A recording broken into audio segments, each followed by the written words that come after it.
Zone Park, New York, about 10 minutes away from the opener on this Thursday afternoon card. Greg Wolf alongside New York Racing Association handicapper Andy Serling as we get set for another week of action coming up, and we are closing in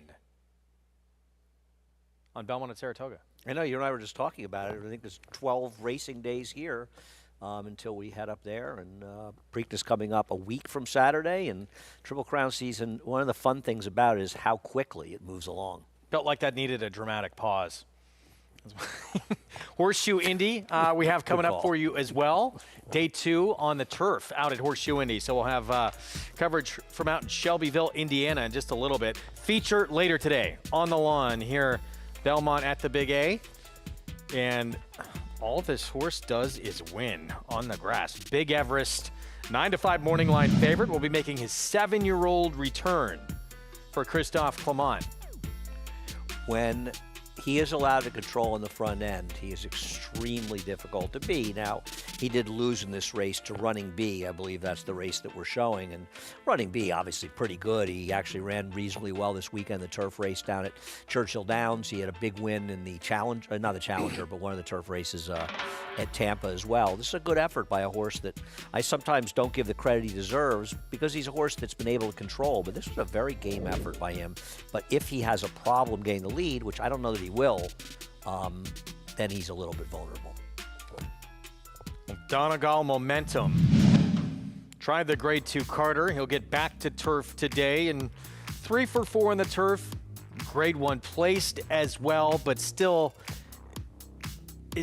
his turf races, are they fast enough to contend against the best from this group today? No, he's not as good as other horses in here. He's going to have to improve as a 3-year-old. Now, we saw how much deterministic improves the 3-year-old, as a 4-year-old, I should say, winning the stake this weekend. Whether or not we'll see that, I don't know. I didn't think he really improved in winning that allowance race at 1-2 at Fairgrounds. But now he had the dirt race, and you and I were debating, is he a better dirt horse or a turf horse? I think it's open to debate. But he's run okay in his races, and he's a horse that can be forward. So, I mean, he's supposed to be aggressive out of the gate to at least make sure that Big Everest has to run if he wants to get to the front end. That is coming up, race 7, mile on the grass in our feature. Going to close out the card on the lawn as well. Take a look at what's ahead, presented by Claiborne Farm. Fast and good to begin this Thursday afternoon here at Belmont at the Big A. And again, as mentioned, Horseshoe Indy coming up. We'll bring you races 1 through 6. They are fast and good, and as mentioned, back on the turf as they got back on the grass yesterday. You can play all the action by getting signed up right there at Naira Bets. Bet any track, anywhere, anytime. Promo code to use for new members, match 200. Get that $200 deposit match sign-up bonus right there at NairaBets.com. Derby in the books, and we know what's next. There will not be a Triple Crown, unfortunately, on the line when we get to the Belmont Stakes at Saratoga. Sovereignty, off that sensational performance, and that's arriving at Saratoga, is going to pass on the Preakness and point toward the Belmont Stakes. Yeah, listen, Belmont makes a decision that he believes in the best interest of this horse. And, you know, I tell you 2 things. First of all, I don't think anybody is suggesting that Belmont is not the person to make that decision and hasn't earned that as one of the greatest trainers in the history of the game. But a lot of people were upset about this on social media, and to me, that's a good thing. The problem is when people aren't upset about it, when people don't care. And people care about the Triple Crown, and they're upset about it, and I understand that. It's not a question of saying, oh, that Bill Monty's a terrible guy. It's, we're disappointed the horse isn't running, and I think that's a perfectly understandable emotion. And when people don't have that emotion, that's when I'll start to worry. Biggest Derby audience, by the way, watching on television in over, what was it, over 25 years, something like that? Yeah, I mean, listen, there's been some good stuff about racing going different places, and the weather being kind of lousy in a lot of places kept people at home watching TV too. But listen, it's a big event, and people care about the Triple Crown races. Kick off our post parade to kick off this card with a first-time starter, Natural Hunk from the rail.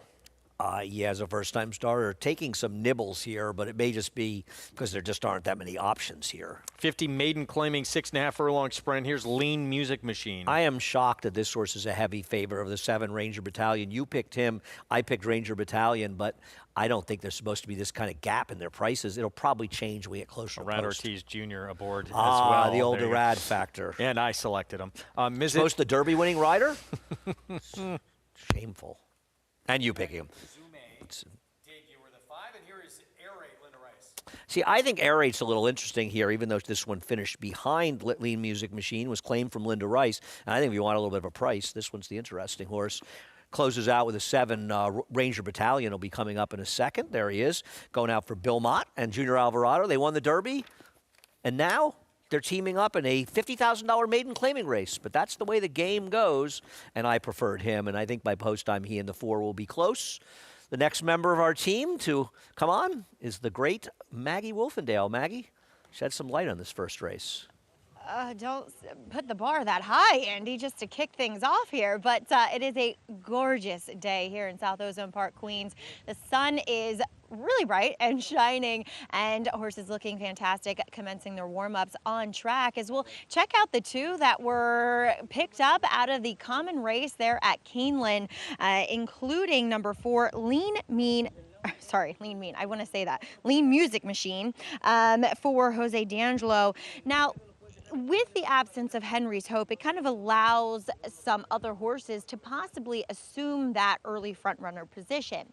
Now, Ranger Battalion, I'm sure, will not let a Lean Music Machine out of his sights, but he's a horse that looks as though he should be quick. And I would hope that Arad Ortiz Jr. is aggressive from him, just 2 out from the rail now, because he's built that way. He's compact, he's smaller, he was sharp when getting the tack on. So I think in their best interest, they should possibly be aggressive with this horse, who was wired last time out by Stormproof, though he was trying and getting to that eventual winner in the end. Now, way further back in that field was number 6, Air Raid, who has not run fast enough to really be competitive against the 2 favorites in here, to be fair, as he also is devoid of early speed. But there's this X factor, and that's Linda Rice claiming this horse. And we've seen her do very well, historically speaking, with these claims that she gets out of Kentucky. And also with this horse in mind, he's only really had the 2 dirt starts. One was an absolute fail, first time out at Churchill, but maybe, you know, kind of out of position considering the way that the race played out last time as he dropped in for the 20. I could not get past how well this horse has turned out. He is just resplendent in his coat. He's well muscled. He exudes confidence. I'm going to give him a try here. I know on paper he's a tough pill to swallow at a shortish type of price, but there's not many options in here, so he's going to be by attrition. Now, number 7, Ranger Battalion, the only other time I saw him was in his debut early on as a 2-year-old. Kind of thought he looked like a dirt sprinter. Think the same here. He has gotten a little bit longer in his frame, but comes in here incredibly fit. And oftentimes when you're dealing with these horses that are turning back in distance, they're going to be the ones that can see things out in the latter stages, which I believe should be true with Ranger Battalion. No complaints with him, as we'll take a look at the first-time starter in the group, number 1, Natural Hunk. Love that name. For some dangerous connections in Robert Johnston and Bruno Chicadans. Look, there's a good amount of him. I like the way that he's put together. You know, he's that real solid bone type of runner. And 3 of the 4 siblings have won, and the best one actually was proficient on all 3 surfaces. So showing up here, albeit as a 4-year-old, does look well suited, but also just looks like he'll need one, as he's about, I'd say about 80% fit, is wearing a big pair of blinkers too. We'll see how much speed he ultimately possesses, but definitely with number 4 at your even money favorite in here, Lean Music Machine, getting an aggressive warm-up too from Arad Ortiz Jr. Guys? Maggie, thank you. Minute to post coming up. Pick 5 to kick off the card begins here, closing in on $150,000 in this sequence. And again, you can play it through Naira Betts, Lean Music Machine, Jose D'Angelo, first off the claim, claimed away from Brian Lynch on a big drop in class last start, got beat at 4-5 in this, right? In this race? Yeah, one of the things that's remarkable is this consistency of his speed figures. Jose D'Angelo wins a lot of races, but so does Brian Lynch. And Jose's numbers are not particularly good off the claim. He's 17% with 99 starters in dirt sprints over the last 5 years with a $1 ROI for every $2 bet. Maidens, he's got 2 for 9. I don't know. You know, to me, he can certainly win. And I agree with Maggie. It'll be aggressive. I think Ranger Battalion is naturally faster. How aggressive Junior Alvarado is going to be is another question. And I think I'd rather take the horse who was fourth in that race, Air Raid, to improve off the claim for Linda Rice. So I actually boxed 6-7 in this race, and I'm going to try to beat the 4. Yeah, I think that's an interesting point. What is Irad Ortiz Jr. going to do with this horse? Because this horse was in a 5-furlong turf sprint when he was just off a 21-2, 43 3/2. So he's quick. But that's turf, and you got to be careful with turf because the fractions are not realistic when you compare them to dirt. I'm just saying he has speed. He has some speed. The 7 is faster. The 7 has been, the 7 in his day, you have to be careful when you look at Ranger Battalion, in my opinion, because you only look at his first and third races. First race, he was against Incentive Pay and Dapper Moon. That was a pace that completely and totally incinerated, and those are pretty good horses. Incentive Pay third in the hopeful. Third and hopeful, right. Then he ran against Multiverse in his next start, and he was the speed, setting a pretty quick pace. So I do think he has the speed to be in front. It just depends how they ride him, and, you can look and see who is the fastest horse, but then you have to ask yourself, well, Junior Alvarado's not usually a super aggressive rider, and with the outside post, he may be content to stalk. Another thing to consider is, while we've had rain and we haven't raced in 4 days, Saturday and Sunday, we saw speed be an enormous advantage on this racetrack. Horses were simply not making up ground. Now, that is something unquestionably we have to keep our eyes on throughout the card here this afternoon. See how things play out in this opener. 4-5 on Ranger Battalion, and the drop down in class last start. It's the first drop down in terms of a dirt surface. That was synthetic and did not really impress. And going long. And you feel like if he's anything, it's probably sprinting on the dirt. Listen, I've taken him dropping down, but like I said, it's hard to have a huge opinion here. I just tried to beat the 4. I know that 6 and 7 were the only 2 other horses. Chris Griffin with the opener on this Thursday card from Belmont at the Big A. 2 out. Air Raid moving forward. And last to load will be a Ranger Battalion. Junior Alvarado, the jockey aboard.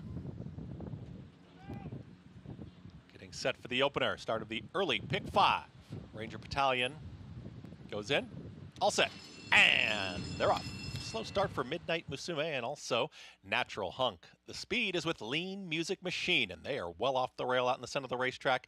Air Raid is in that early mix, and there's Ranger Battalion towards the outside. In the front trio, they've gotten away. They're about 3 lengths in front of Natural Hunk, who does have some speed, is moving forward now, is in 4th, is trying to catch up with the leading group.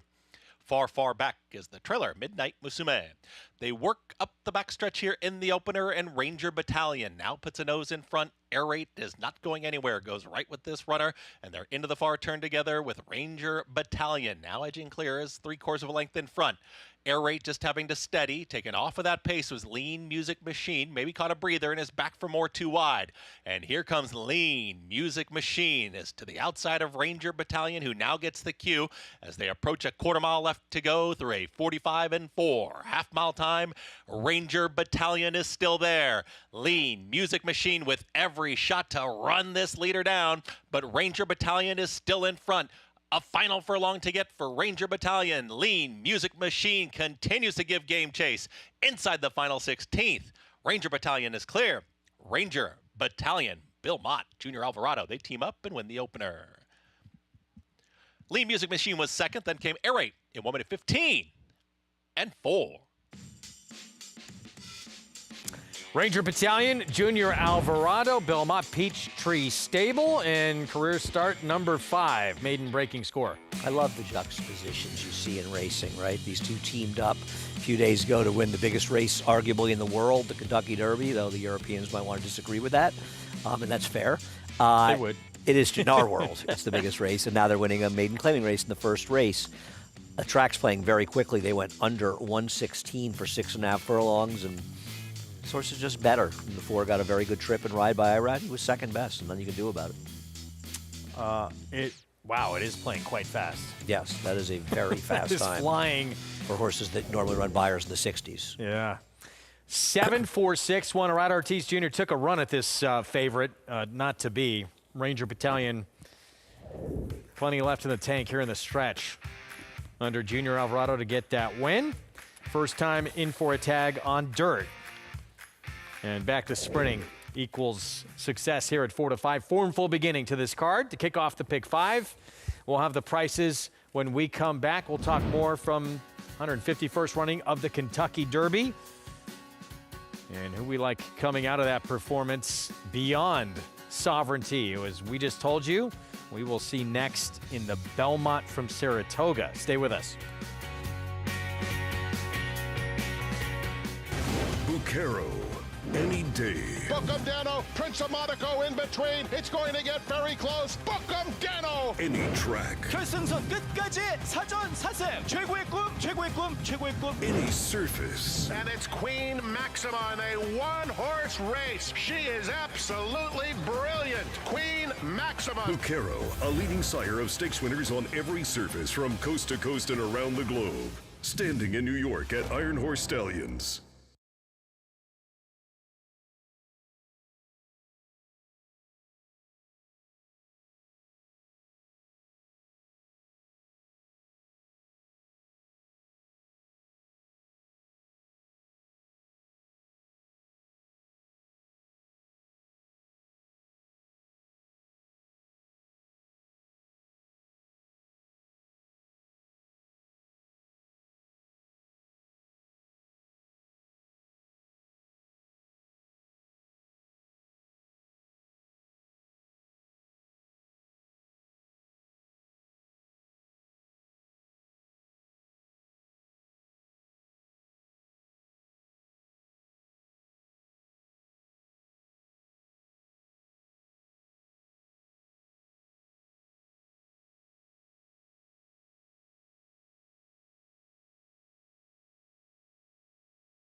Ladies and gentlemen, please direct your attention to the field and welcome to throw out tonight's ceremonial first pitch, the 2025 Kentucky Derby winning jockey, Junior Alvarado. That's a strike. Thank you, Junior. And congratulations again on winning this year's Kentucky Derby. Junior is an athlete. He looks good in pinstripes. I think the story that's not being told this year is that he got the save, too. The Yankees... he probably could have. Yeah, he looked pretty good throwing that pitch. Step right up. Fastball right down the middle. Junior, yeah, the talk of the town right now. Unfortunately, not going to see Sovereignty in the Preakness, but we will see him Belmont Stakes at Saratoga, and that looks like it's going to be an absolutely loaded lineup. Yeah, no, it'll be a great race. I'm looking forward to it. You know, obviously sorry that he's not running in the Preakness, but Connections have a right to make the choice that they believe is right. Listen, Junior comes out of that race smelling like a rose, and you sort of wonder a little bit. You see that situation, especially a rider like Junior, who has the skills of really any top rider in the game. You wonder if it rebels him a little bit, you know, gives you that extra boost of confidence. You come in every day feeling sort of special, and you couldn't ride a horse. I mean, I tell you what, his ride on Sovereignty was absolutely picture perfect. I mean, if he had written it up to ride him a certain way, he probably couldn't have dreamed to be able to give him and get the kind of trip that he got. We're going to show you a little more in detail how that ride unfolded. Ranger Battalion Junior for Bill Mott here in Peachtree Stable. This one breaks his maiden career start number 5 and looked like an odds-on favorite. I think the Junior and Mott have such a connection, right? He's ridden for Bill for such a long time, and many horses for him. And obviously rode the best horse today. But he talked about it too, going into that Kentucky Derby, looking back on all the years they spent together, how Bill Mott really stood by him when he was making mistakes, and Bill Mott was willing to go through those tough times with him and educate him a little bit and see him grow and mature. No, and there was that summer it was like 3 years ago or so where Junior was struggling. And it's hard to watch because Junior's an exceptional rider. It's not like, but the reality is that everybody goes through slumps. Things, you get in that point where you get to the point no matter who you are, and obviously it can happen a lot in racing, is you feel like every decision you make is going to be the wrong one, right? So you're second-guessing yourself even while you're making those decisions. When a rider is riding well, they just kind of know the decisions they make are going to be the good ones, and they turn out to be the right decision more often than not. But the truth is most of these guys, the best riders here, that is, they're able to make the right decisions a high percentage of the time. Race 2 here, 30,000 claiming race, non-winners of 2 lifetime, 1 turn mile, and game time gladiator, Jamie Ness, off the claim, making his 5-year-old debut. I know you like. Well, I think we both thought he was the horse to beat in here. I think the concern with him is his relative lack of speed. Now, maybe the first race wasn't very competitive, so I don't certainly want to make any biased determinations based on the first race, but you have to wonder, is that going to compromise him a little bit in here? And the pace scenario changed, and even though I'm not a big fan of the talents of Unbroken Chain, of course, the Grateful Dead song, as I know you well know, is on Mars Hotel, that's correct. He is the controlling speed now. I mean, they couldn't have handpicked better scratches for him, could they, with the 5 and 7 coming out? Absolute huge assist, yeah, especially with that 5 coming out, but both those two. See how he fares. We'll get back to this race in a moment. Let's go back to the Kentucky Derby and show you that ride from Junior Alvarado on Sovereignty from post 18. You watch him and you watch Journalism and Baeza. He had a little, very momentary sort of clip, but nothing of any consequence. For a deep closer, that stuff doesn't really matter. And I think Journalism was more a case of Spoley wanted to get sort of away from Horse's position. You see him moving over towards the rail, but look at Junior. Junior is going to slip in. He sees that spot, and he just eases him in on the rail. Now, Baez is ahead of him 3 wide, and if you look at all 3 of these horses, 2 horses were able to save ground the whole way around the first turn, and Baeza ends up being 3 or 4 wide. Well, that's a real difference. And as Richie likes to say, if you're wide on one turn, you're going to have to save ground on the other turn. It never really happened for Baeza. The interesting part is Junior, you have to believe, is waiting on Journalism. He sees that one start to move and he starts following. The interesting thing is that Flavien Prat kind of let him go by him, and he waited and was more patient. And I think it ended up helping Baeza, because I wonder if he had tried to rally with the eventual winner, if he would have had the same kick at the end. But, I think all of these riders, Rispoli, Junior, as well as Flavien Prat, all gave exceptional rides in their mounts. At the end of the day, the best horse won, Greg, and I always feel like that's a satisfying thing, even when you don't pick the Triple Cold like you did. Thank you. But you want to see the best. You want to walk out of the biggest races and say, and I think the fact that the wet track, I don't think had a great effect on the race is a good thing, too. Yeah, it seems like it did not. Certainly these two, and you can make the argument, too, Baeza was right in that mix as well, as good as he ran against Journalism in that Santa Anita Derby. But no question, these top 2 were the 2 best going in. Yeah, and the 4th horse, the synthetic horse, he was picking up pieces, but he was right on the flank of Baeza at the 8th pole, and Baeza just ran away from him. I think the only horse that had a bit of a trip in here was Burnham Square, who was badly steadied out when he sort of wasn't able to hold that position at the break of the turn, and he ran well to finish 6th and regroup, but he was also probably close to the pace that was in his best interests. But Sovereignty delivered, and, listen, Bill Mott doesn't need an introduction. He's one of the greatest trainers in the history of the game. But nice to have, right? Outright in the moment to win this race. It did kind of, it didn't sit great with him that his Derby win, and I'm sure great to have it. I think he was really okay with it. No, he talked about it, that it wasn't great for him. He wanted, of course, really? He wants to win The one. post-race interview is pretty funny, actually. But regardless of that, now people can just say Bill Mott has 2 Derby wins. Yeah. They don't have to give the caveats and all that crap. And he's a great trainer, trained a lot of good horses. But I think Godolphin at this point is pretty happy that Bill called him and said, "You forgot about me. Can I have some horses?" And that's worked out well for Bill, but it's worked out extremely well for them. Seeing a lot of these incredible pedigrees, going to these other trainers, and he's like, yeah, I can train too. Remember me? Won a lot of big races for them. Look at this race, and who are you most intrigued by going forward, coming out of it, beyond Sovereignty? Well, I don't know. We'll see what happens when the Belmont Stakes is drawn and who's running in there and his race going. I don't want to get caught up, and I can't wait to bet this horse because I think we saw the first best 3 horses run 1, 2, 3. So we'll evaluate them. I think Baeza probably has the most upside. And they all have upside. But at least Baeza a little less lightly raced, so I think he could have some more upside. I think Burnham Square will run better.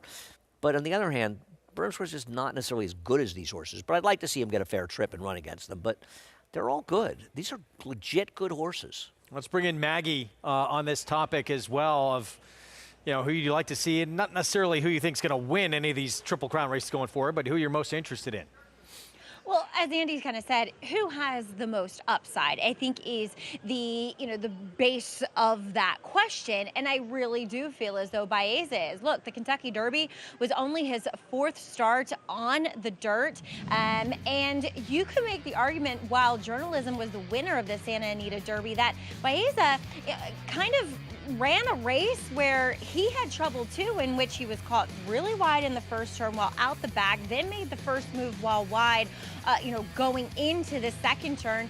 And maybe journalism being held up was the right move. And I'm sure Flavien Prat kind of thinking that with Baeza, don't move too early because obviously I want to have enough left in the tank. But also for the fact that this lineage, the progeny of Puka, they like to win classics, as it will be interesting to see if Baeza can pull off quite a feat for his dam and have a classic winner 3 consecutive years in the Belmont. I mean, that would be an amazing story, Greg. So I do think Baeza, and 2, for the fact that, they didn't know if they were going to get draw in. And I'm sure John Sheriff's trained him like he was going to get in a way, but still, you wonder, were they really gearing him up for that start in the Kentucky Derby? Now they have a plan, and the plan is, as of now, to go to the Belmont. Well, she brings up, Puka, who produced Kentucky Derby winner Mage, Dornick, who wins the Belmont last year. Can another offspring of Puka win a Triple Crown? It was just an incredible run, even to be in this position right now. It's quite a story. Yeah, it doesn't matter if this horse never wins a Triple Crown, doesn't win a Triple Crown race. This is a good horse, and she's obviously been a remarkably good broodmare. She was a very nice racehorse, was an unlucky 4th, I think, in the Breeders' Cup Juvenile Fillies. Didn't really work out for her as well in the racetrack, but she was a talented horse, and she's obviously been a remarkable broodmare. We're going to take a timeout. We'll be back. Who else could be facing Sovereignty in the gang when they line up in the Belmont at Saratoga? Maybe this guy here, Captain Cook. Disappointing Wood Memorial performance after back-to-back wins, including a victory in the Withers. Can he get back on track for the Rick Dutrow Jr. barn in the Grade 3 Peter Pan at Belmont Prep? Stay with us. At the Keeneland September yearling sale, the premier thoroughbred auction venue in the world, Mandy Pope of Whisper Hill Farm signed the ticket on the $5 million sale topper by Curlin, bred by Stone Street Thoroughbred Holdings. He was one of $5 million plus yearlings by Curlin to sell. No fewer than 55 of his yearlings fell to the auction gavel, averaging nearly $600,000, making Curlin the #1 sire of yearlings in 2024. Curlin, the classic sire. Horse racing? Check. Weekly promotions? Got 'em. Huge payouts? You bet. With Naira Bets. Download the app today and bet on any track, anywhere, anytime with live HD horse races, betting tips and tutorials, expert picks, and more. You bet with Naira Bets. Join now for a new member bonus at NairaBets.com. The champion 2-year-old. One of 4 champion 2-year-olds in his immediate family. Essential quality at 2. Undefeated. Essential quality, though, has opened up by 5. Devastating. His own first 2-year-olds race in 2025. If they're anything like him and you've got a mare in foal, just imagine. RaceLens is the most in-depth product in horse racing, with unique features found nowhere else. True odds, predictive analysis, and pace projection. RaceLens. It will change the way you follow horse racing and take your game to the next level. General admission tickets are on sale now for the Belmont Stakes on June 7th at Saratoga Racecourse. Don't miss your chance to witness the historical 3rd leg of the Triple Crown. Get your tickets today by visiting BelmontStakes.com/tickets. Back with you on our Thursday coverage here on Fox Sports 2. You're watching America's Day at the Races, brought to you in part by America's Best Racing. For the love of the race, visit americasbestracing.net. Today, our ABR Race of the Week. You can punch your ticket to the Belmont Stakes at Saratoga. Grade 3 Peter Pan traditional Belmont Prep, mile and an eighth coming up this weekend. And here's a look, full field that will line up, including, as we talked about going to break, Captain Cook, the Withers winner, disappointed in the Wood when he was sent off the favorite for Rick Dutrow Jr. Yeah, it was a disappointing effort for him. On the other hand, he was forced to chase Rodriguez around, who's pretty good. And in this field, he has to be considered the horse to beat. There isn't a ton of pace on paper, so he should be forward in a very good spot in this race. He could even be on the lead. And he's the horse to beat in here. I don't think Surfside Moon can be expected to beat him. I don't have a problem with him. I picked the other Rick Dutrow horse in here, McAfee. But I thought, well, a horse who I think ran sneaky okay in the Wood Memorial, but that's a bit of a shot. This guy's the horse to beat. Manny Franco will be back aboard for Dutrow. Meanwhile, Todd Pletcher trying to add to his record. I believe 5 wins in this Peter Pan with Uncaged in here. Uncaged, 2 for 3, including a win last time out on a muddy sealed track here in New York. Yeah, I think the other Pletcher, Massimo, especially with Irad, will be the shorter price of the two, and he probably is the more likely winner. I don't like this horse. Now, with some expected rain tomorrow, the track could still have some moisture in it, which may help him. Both of his wins are on wet tracks. But he simply hasn't run fast enough, in my opinion, to be considered a major contender in this race. But that's what a race like the Peter Pan is about, figuring out where you are. It's a prep for the Belmont Stakes, and they all want to find out, are we good enough to take a shot and run the Belmont Stakes? Uncaptured, a horse is going to have to show he can improve. He might be. He's only run 3 times. And as we saw a couple of years ago in this race, horses can sort of come out of nowhere and say they've arrived on the scene, like we saw with Arcangelo.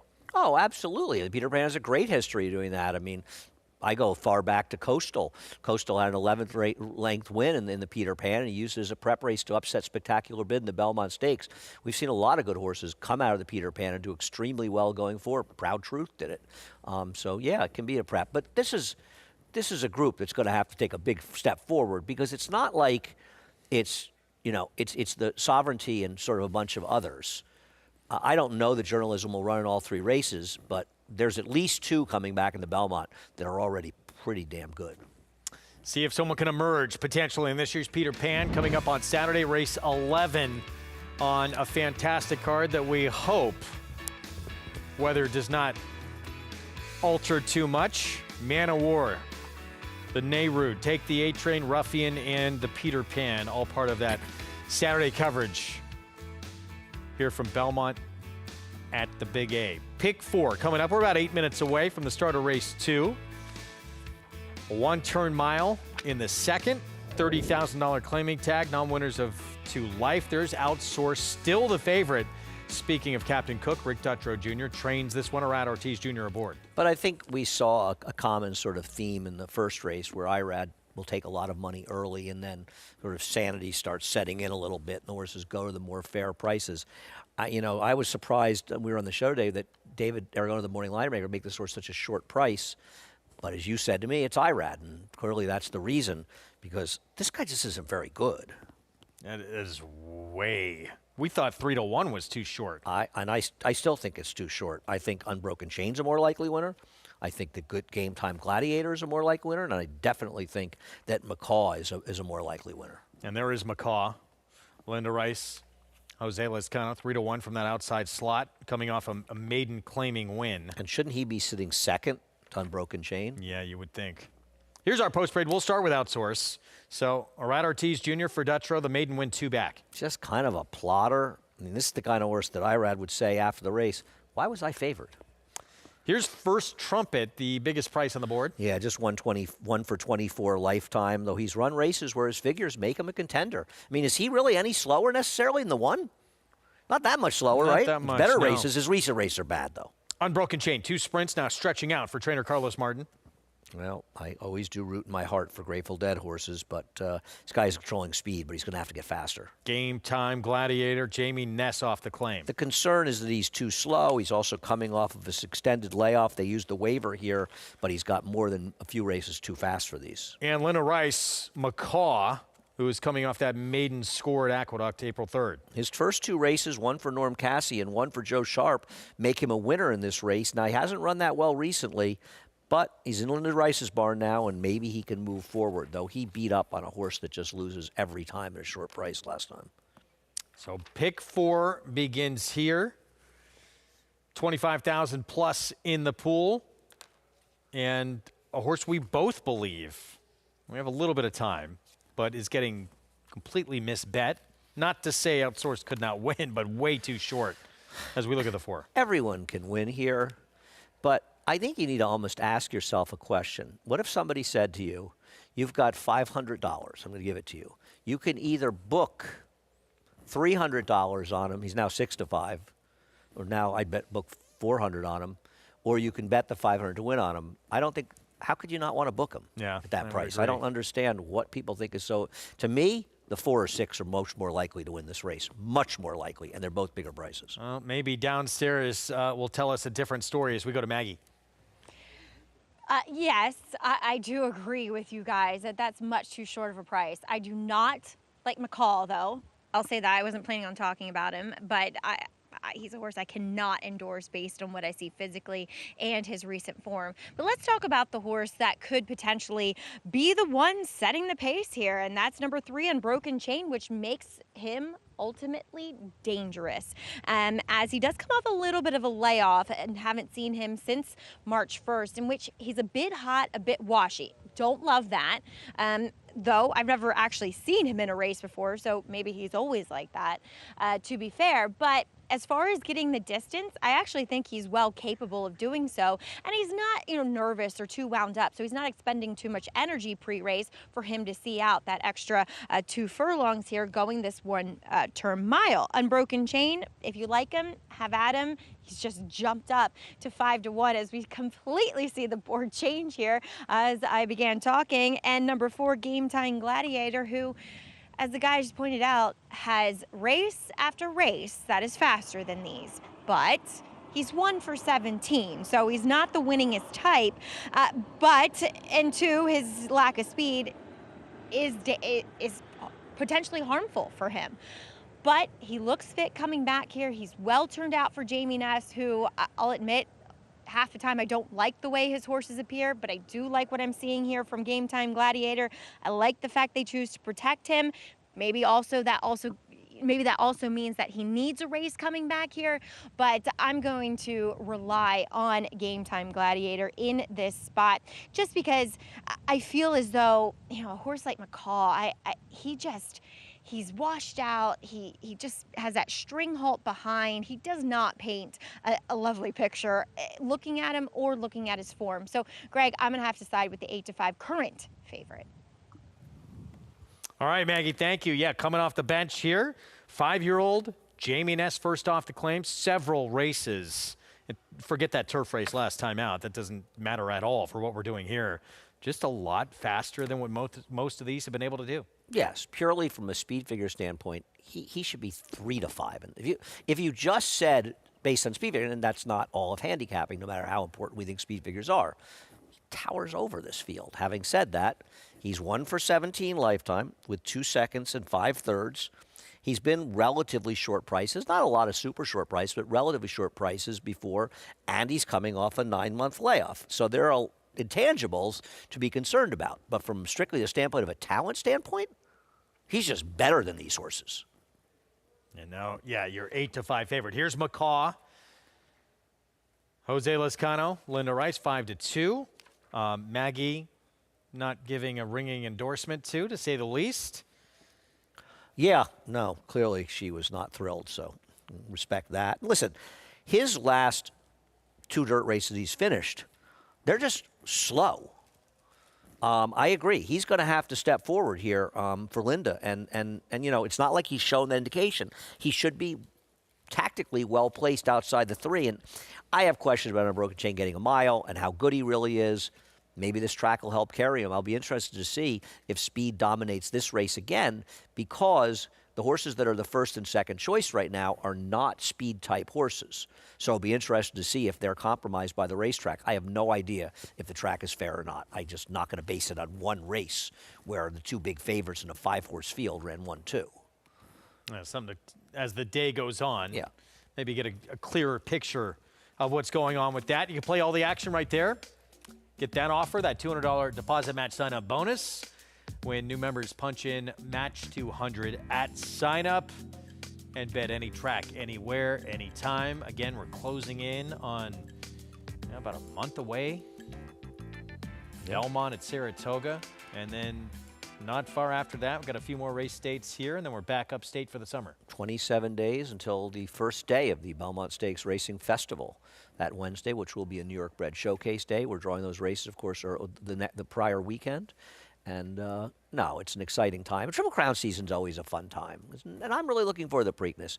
Obviously, there's disappointment the favorite's not running, but that doesn't take away from what's a really great race and an important race to me. I mean, it takes away from it, doesn't make it not a race that you're really interested in. Sure, and some other storyline could develop that Absolutely. makes the Belmont even more intriguing. I hope it doesn't Obviously, rain. when there's Triple Crown on the line, it's a whole different ballgame. And it's the last Preakness at the current Pimlico, as they are tearing it down, I believe, and going to run at Laurel the next year or two, depending on when Pimlico's ready. I'm going to miss. I hope when they rebuild it, they keep that incline. You know, when you walk in off the apron and it takes a sharp, like 90-degree angle down to the betting windows. You can get on a skateboard and kill yourself by taking it. I roll down it. You know, it makes it easier if you've had a few drinks and you're a little tired. You can just sort of roll down it to the bottom. 8-5 favorite, Game Time Gladiator here. Jamie Ness, Ruben Silvera, first start back as a 5-year-old. Deserving favorite in this spot, but I think we're all a little intrigued to see what Unbroken Chain the 3 does here, stretching out. I'm intrigued to see what the 1 does, because I think he's a terrible second choice, and I think he may, if he wins, it's almost, in my opinion, by default.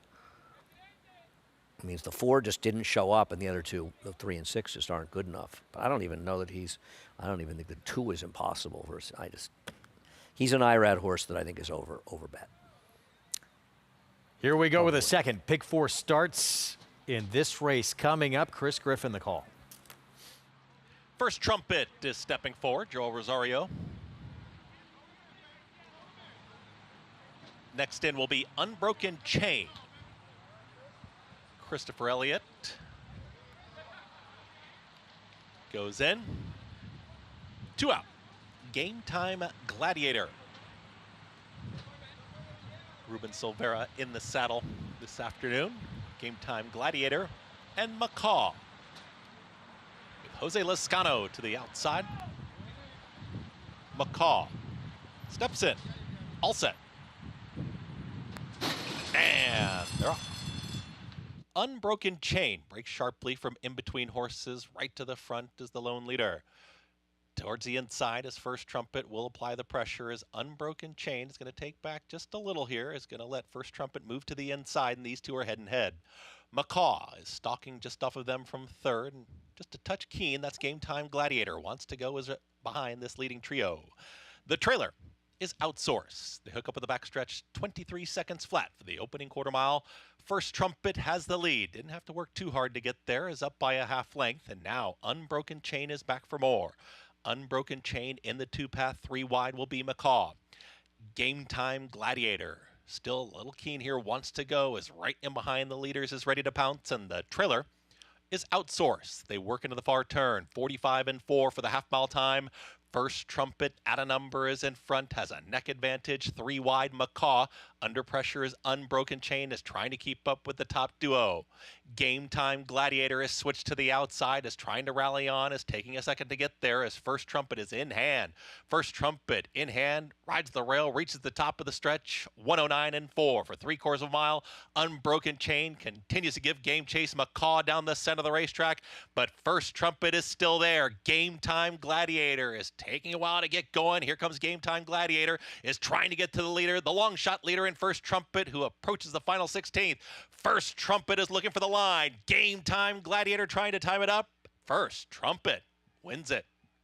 First Trumpet over Game Time Gladiator, then Macaw and outsource in 1 minute 36 seconds flat. 16-1 upset first trumpet. Joel Rosario, who was forward early, able to finish. It's very clear we have a track that's very similar to the ones we saw on Saturday and Sunday, where it's virtually impossible to make up ground. Listen, we talked about this horse was an overlay, considering who was in this field. But to make him a winner of this race is a very hard thing to do, and it's very clear that the racetrack had a real effect on that. It's probably the inside, certainly speed. Listen, the 4 doesn't like to pass horses. The 1 ran like the horse that we kind of thought he was. This is still probably a product of the way the racetrack has been playing. 109-4 and able to finish at a mile. That's something First Trumpet does not really have in the wheelhouse, but able to do it today. 2, 4, 6, 1, 16-1 upset, and 2 races in. Being forward, pretty good place to be on this racetrack so far. Absolutely. I would be very careful about betting closers, and I would pay special attention towards their speed. The problem is you couldn't have made this horse the speed before the race anyway, so tip of the cap to Joe Rosario for sending him. We're taking a timeout. We'll be back 2 days away from the Jersey Shore. Stay with us.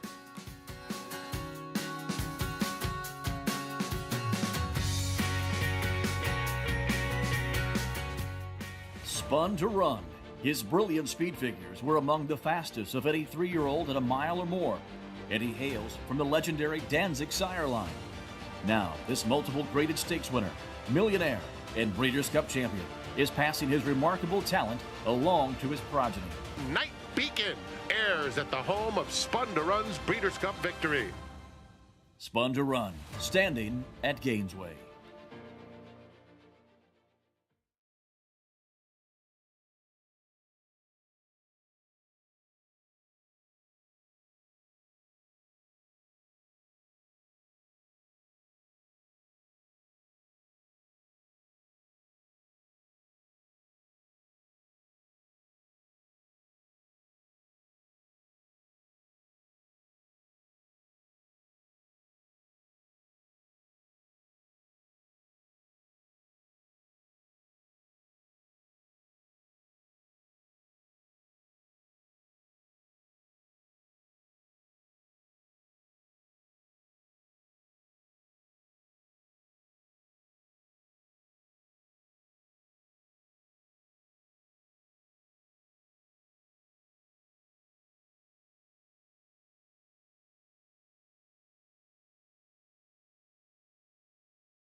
Loscano did exactly what you would have hoped, but I think it was a really smart move by Ricardo Santana, who has moved his tack here to New York for this spring meet, and he just showed exactly why he belongs in this jockey colony here. Have you heard Ricardo Santana Jr.? Going to be calling his name a lot, we'd suspect. Moving his tack here, 4-6, 3-2, and a decisive move that sort of changed the outcome of this race. So give Ricardo Santana Jr. big credit for this win. Absolutely. Prices from that one in a moment. We get back to Horseshoe Indy. 5.5 furlong sprint coming up in this one for 3-year-olds and up. $10,000 condition claiming race. And 7-5 favorite, Golden Hornet, big drop in class for the 4. Yeah, very big drop in class and has some early speed. We'll see how much pressure he takes with Prince of Pennies to his outside. Here's a look at Rocket 88 from the inside. Horse that switched back to the main track last time out, was forwardly placed, had a little bit of traffic trouble. Rider change on the 2, Marcelino Pedroza on Into the Sunrise. Off of a big layoff and does take a drop in class, could turn things around. Spin and Pistols, second start back as a 4-year-old. And with this drop in class last time, was for 25,000 out of town. This could be the right spot.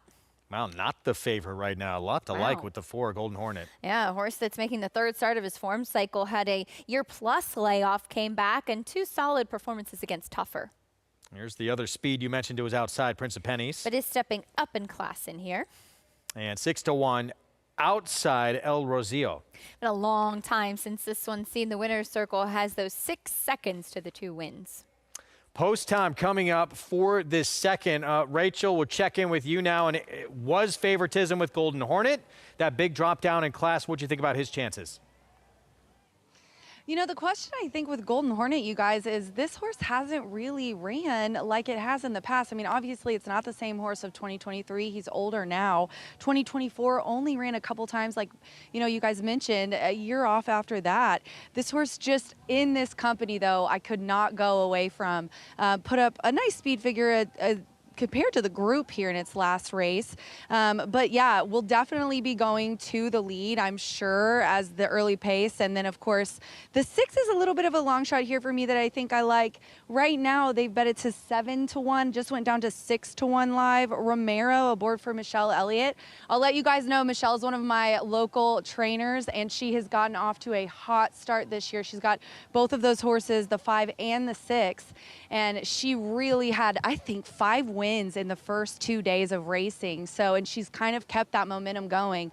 I'm looking for the 6 maybe for a little bit of a long shot in here with the scratch on the outside, but Golden Hornet, what a classy guy with the class drop. I just could not go away from him. We'll see if he has enough early speed to beat the 5 out of the gate here. Rachel, thank you. She's right, though. Brought up a good point. Has not been near the same horse since he's come back off the bench, and he moves back to favoritism right now at 7-5. So we'll get you this race coming up in a moment. Back at Belmont at the Big A, have you heard Ricardo Santana Jr. making the difference with this ride here?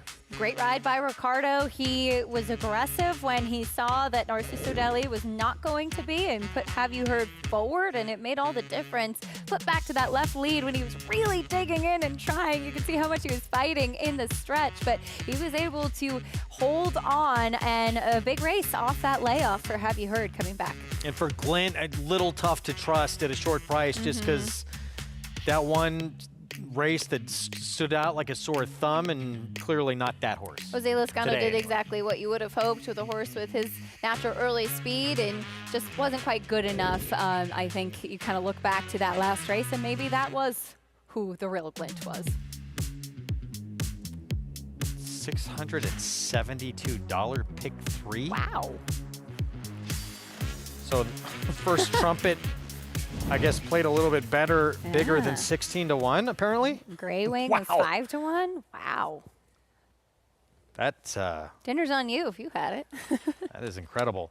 All right, back to Horseshoe Indy. So even money now on Golden Hornet, the big class dropper here. And there's a look at this 6-year-old. But yeah, this horse was running some huge races before going to the bench. Was gone from March of last year till April this year.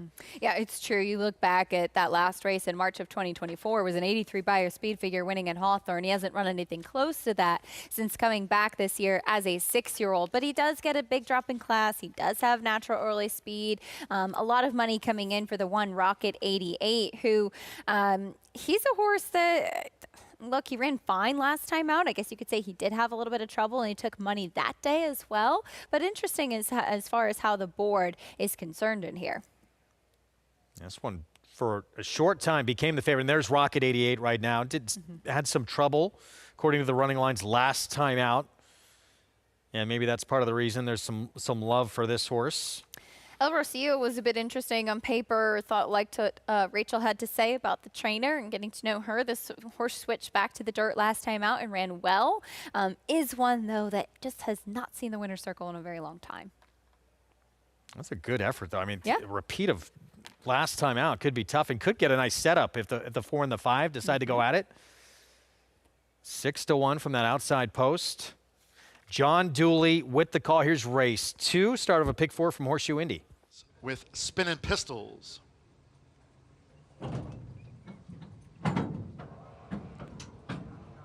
Orlando Mejica, Golden Hornet. Well, 6-5 on Golden Hornet. Now Prince of Pennies, Fernando de la Cruz, riding for the opening double. Fawn Leibowitz won the opener. One more, Joseph Romero with El Rosilo. This will be his 4th round of 2025 El Rosilo. Seconds of the day, they're in the gate. And they're off. Nice line out. Prince of Pennies broke sharp along with, on the outside, El Rosilo. Here's Golden Hornet now going for an early attack. As they go up the back, it's Prince of Pennies. For Fernando de la Cruz, Prince of Pennies narrowly from Golden Hornet pressing toward the inside, while El Rosilo is tracking them from 3rd as they enter the far turn. Rocket 88 running in 4th. Into the Sunrise is running 2nd to last, and Spinning Pistols trails. As they round the far turn, it's Prince of Pennies. Golden Hornet right there toward the inside. The quarter blasted past in 21.74 seconds, coming toward the quarter pole with El Rosilo running in 3rd. Rocket 88 tipped to the far outside. Prince of Pennies spins them in with a 3-length lead. Then into the Sunrise in the red cap, and Spinning Pistols yet to fire into the stretch, coming down toward the final furlong. In between horses, Prince of Pennies, El Rosilo on the outside, and toward the rail is Golden Hornet. Rocket 88 down the center of the track. They're just above the 16th pole. And here's El Rosilo, who's taken the lead for Joseph Romero. They're near home. It's El Rosilo. El Rosilo has won it. Second photo, Rocket 88 on the wire. With Golden Hornet, Prince of Pennies finished 4th. I didn't see the final price at post-up. What's 6-1? Yeah. Just moments before the gate opened to El Rosilo. 3rd win of his 6-year-old's career. It's been a long time since 7-2. 7-2 took a lot of money. There you go. You moved the board, Greg. But I mean, you said it that this horse could get a good setup, and he did. And you know, heard Rachel talk about the way that the trainer was doing lately and the good meet that she's had, and obviously the switch back to dirt last time out was a big step in the right direction. 6-1-4, yeah, down from 6-1 to 7-2 at post time here, but El Rosilo with the win. And we'll have those prices coming up. We're gonna take a timeout. We'll look again at the Peter Pan coming up this weekend. Todd Pletcher's won it more than anyone. Can he get another victory? Of a couple chances, including Uncaged on Saturday.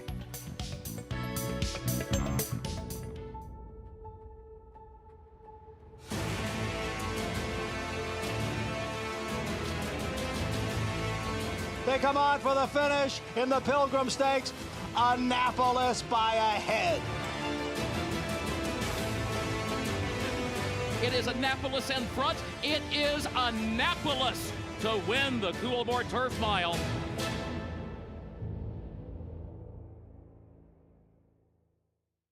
Horse racing? Check. Weekly promotions? Got 'em. Huge payouts? You bet. With Naira Bets. Download the app today and bet on any track, anywhere, anytime with live HD horse races, betting tips and tutorials, expert picks, and more. You bet with Naira Bets. Join now for a new member bonus at NairaBets.com. It's a domineering display by the ultra-talented McKinsey. McKinsey in a dominant performance. One today, we get to all do 1,200,000. Chancer McPatrick proves best. Chancer McPatrick wins the Champagne impressively. It is going to be all Scottish Lassie. She wins the present easily.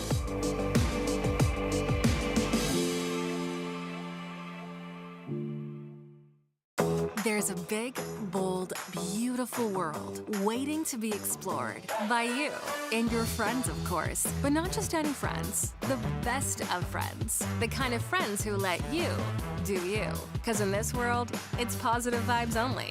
And when you get in the zone here, you stay a while. These aren't just good times, they're the best of times. And your time is now. So come explore. Resorts World.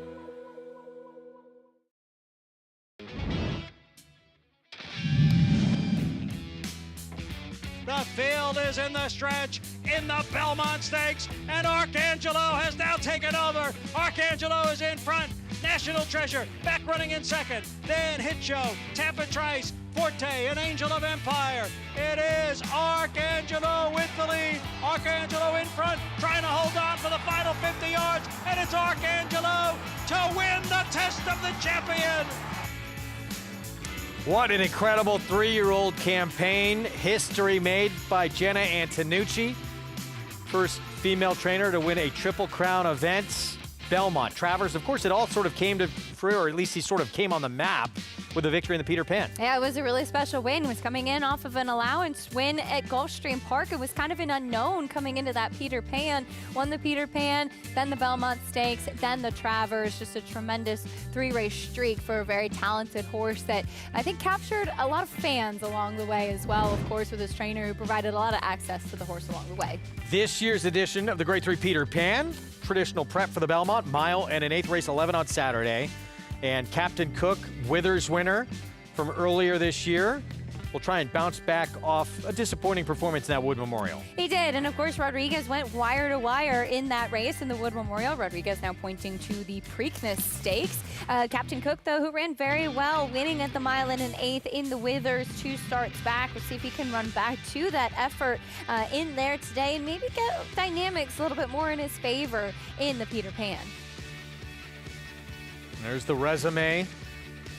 There's just a lot of talk about this horse. It was such an impressive performance, really professional, going that longer distance for the first time in the Withers. There were a lot of expectations. We'll see. Maui's had a little time to mature.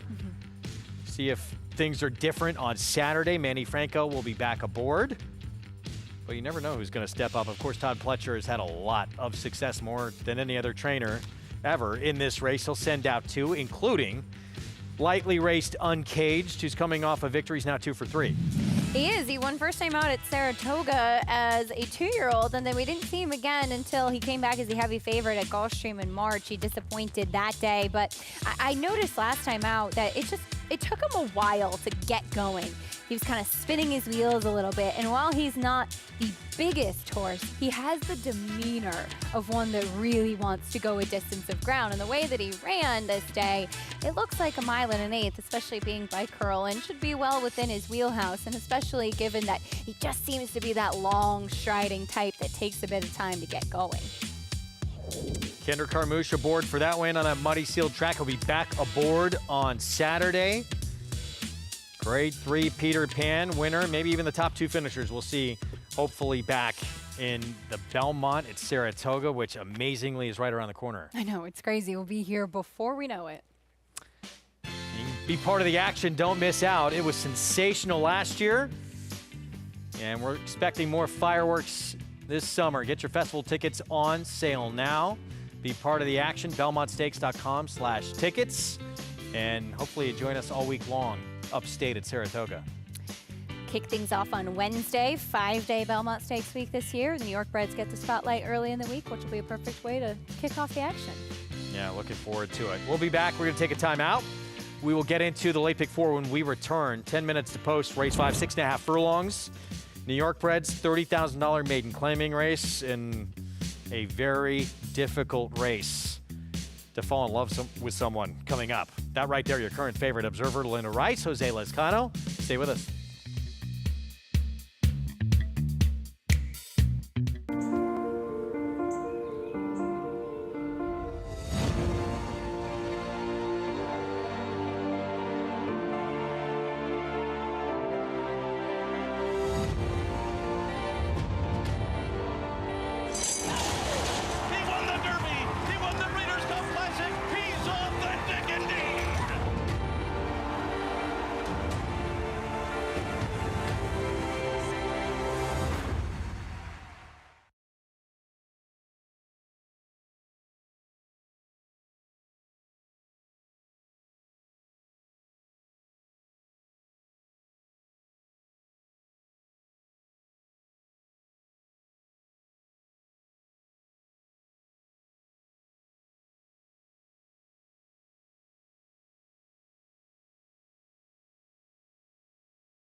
Good to have you with us on our Thursday coverage here on Fox Sports 2.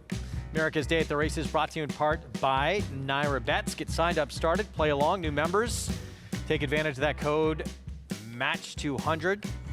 Get that $200 deposit match new customer bonus. Hopefully pad your account from there. Middle Jewel Triple Crown. Right around the corner. No Sovereignty, as we talked about at the top of the show, but still could have a very intriguing field. Always enjoy the Preakness and, of course, a special Preakness before they start construction on Pimlico and look to the future over there. But the Preakness is always a good time. This is our favorite here to start the pick 4. This New York bred 30 maiden claiming sprint, 6.5 furlongs, riders up. Jose Lezcano for Linda Rice. And the better, it's a tough call. Was it in against better the first 2 starts? Dropped down in class and ran a lot better, but it was also wet tracks. Maybe a little of both. Was it one or the other? It's a good point that she was running on wet tracks. I do think that the drop in class probably was the biggest thing that helped this horse. And interestingly enough, she did hardly any running against Maiden Specialway Company that even her first time for 40,000, she was still 7-1 for Linda Rice. You're taking the worst of it today with the price.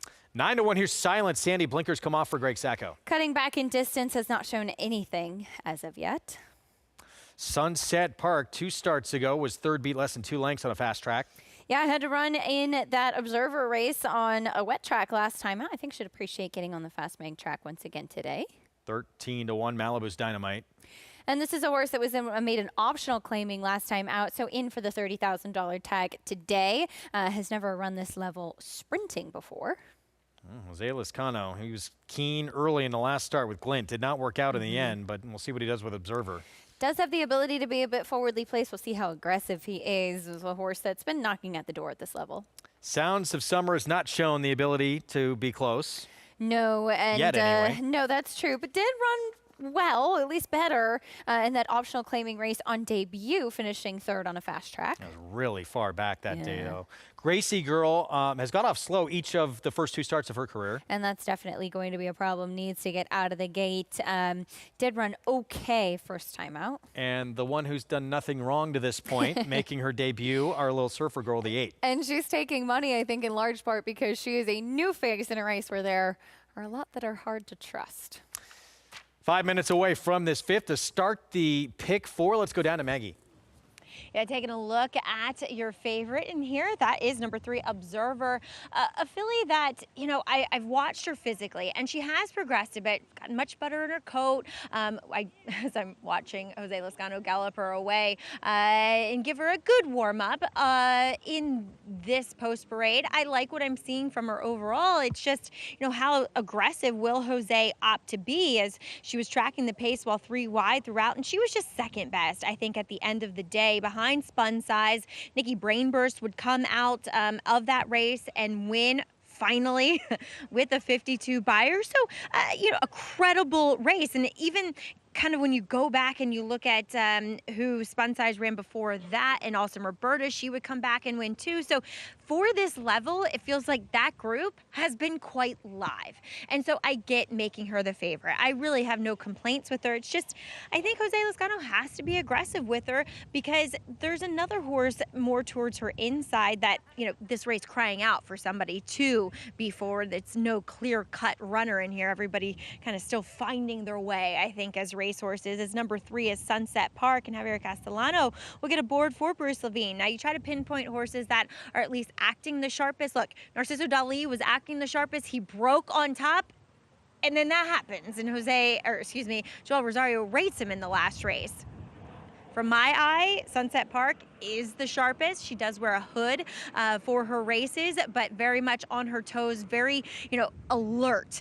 And that's something you want to see, I think, with this racetrack. So we'll see if she can finally break through. Was a stakes winner sprinting on the main track, and that's what our little surfer girl looks like.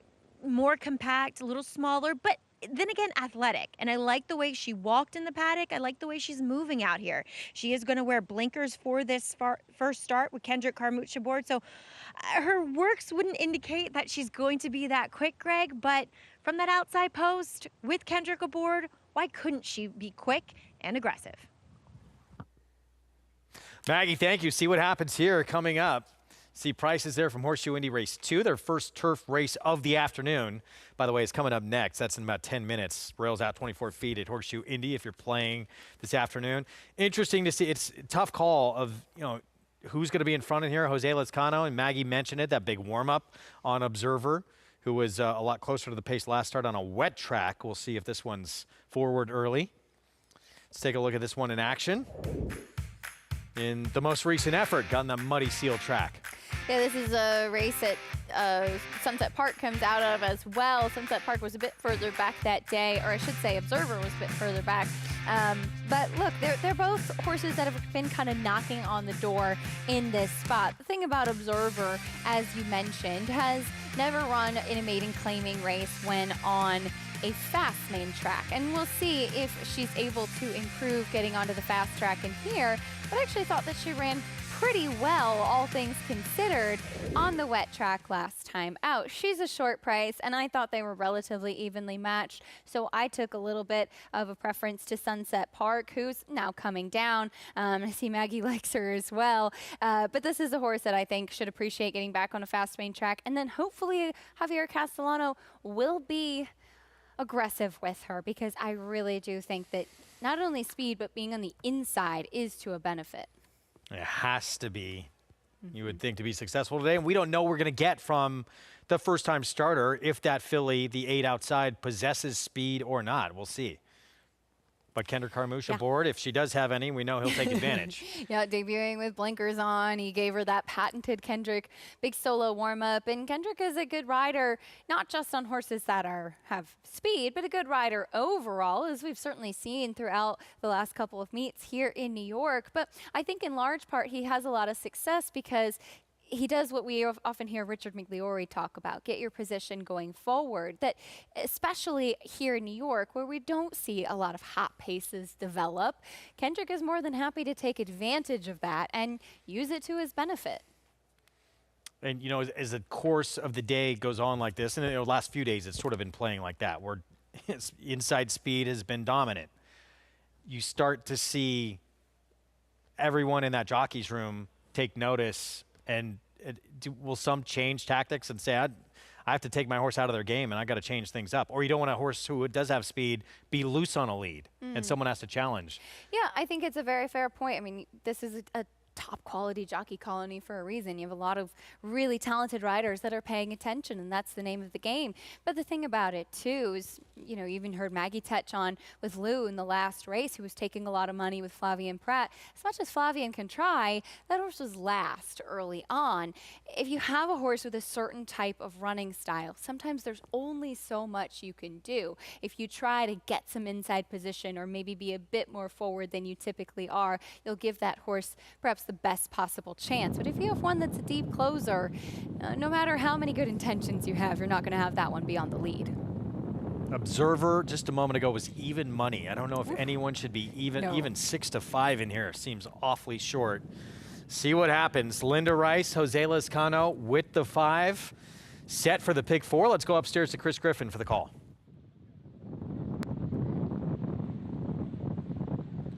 Malibu's Dynamite.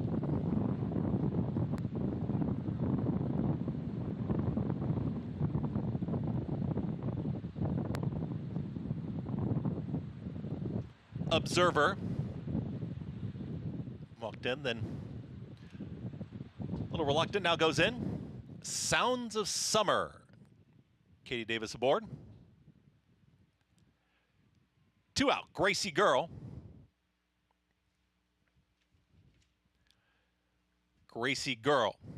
Lane Luzzy and Our Little Surfer Girl. Kendrick Carmouche to the outside. Our Little Surfer Girl.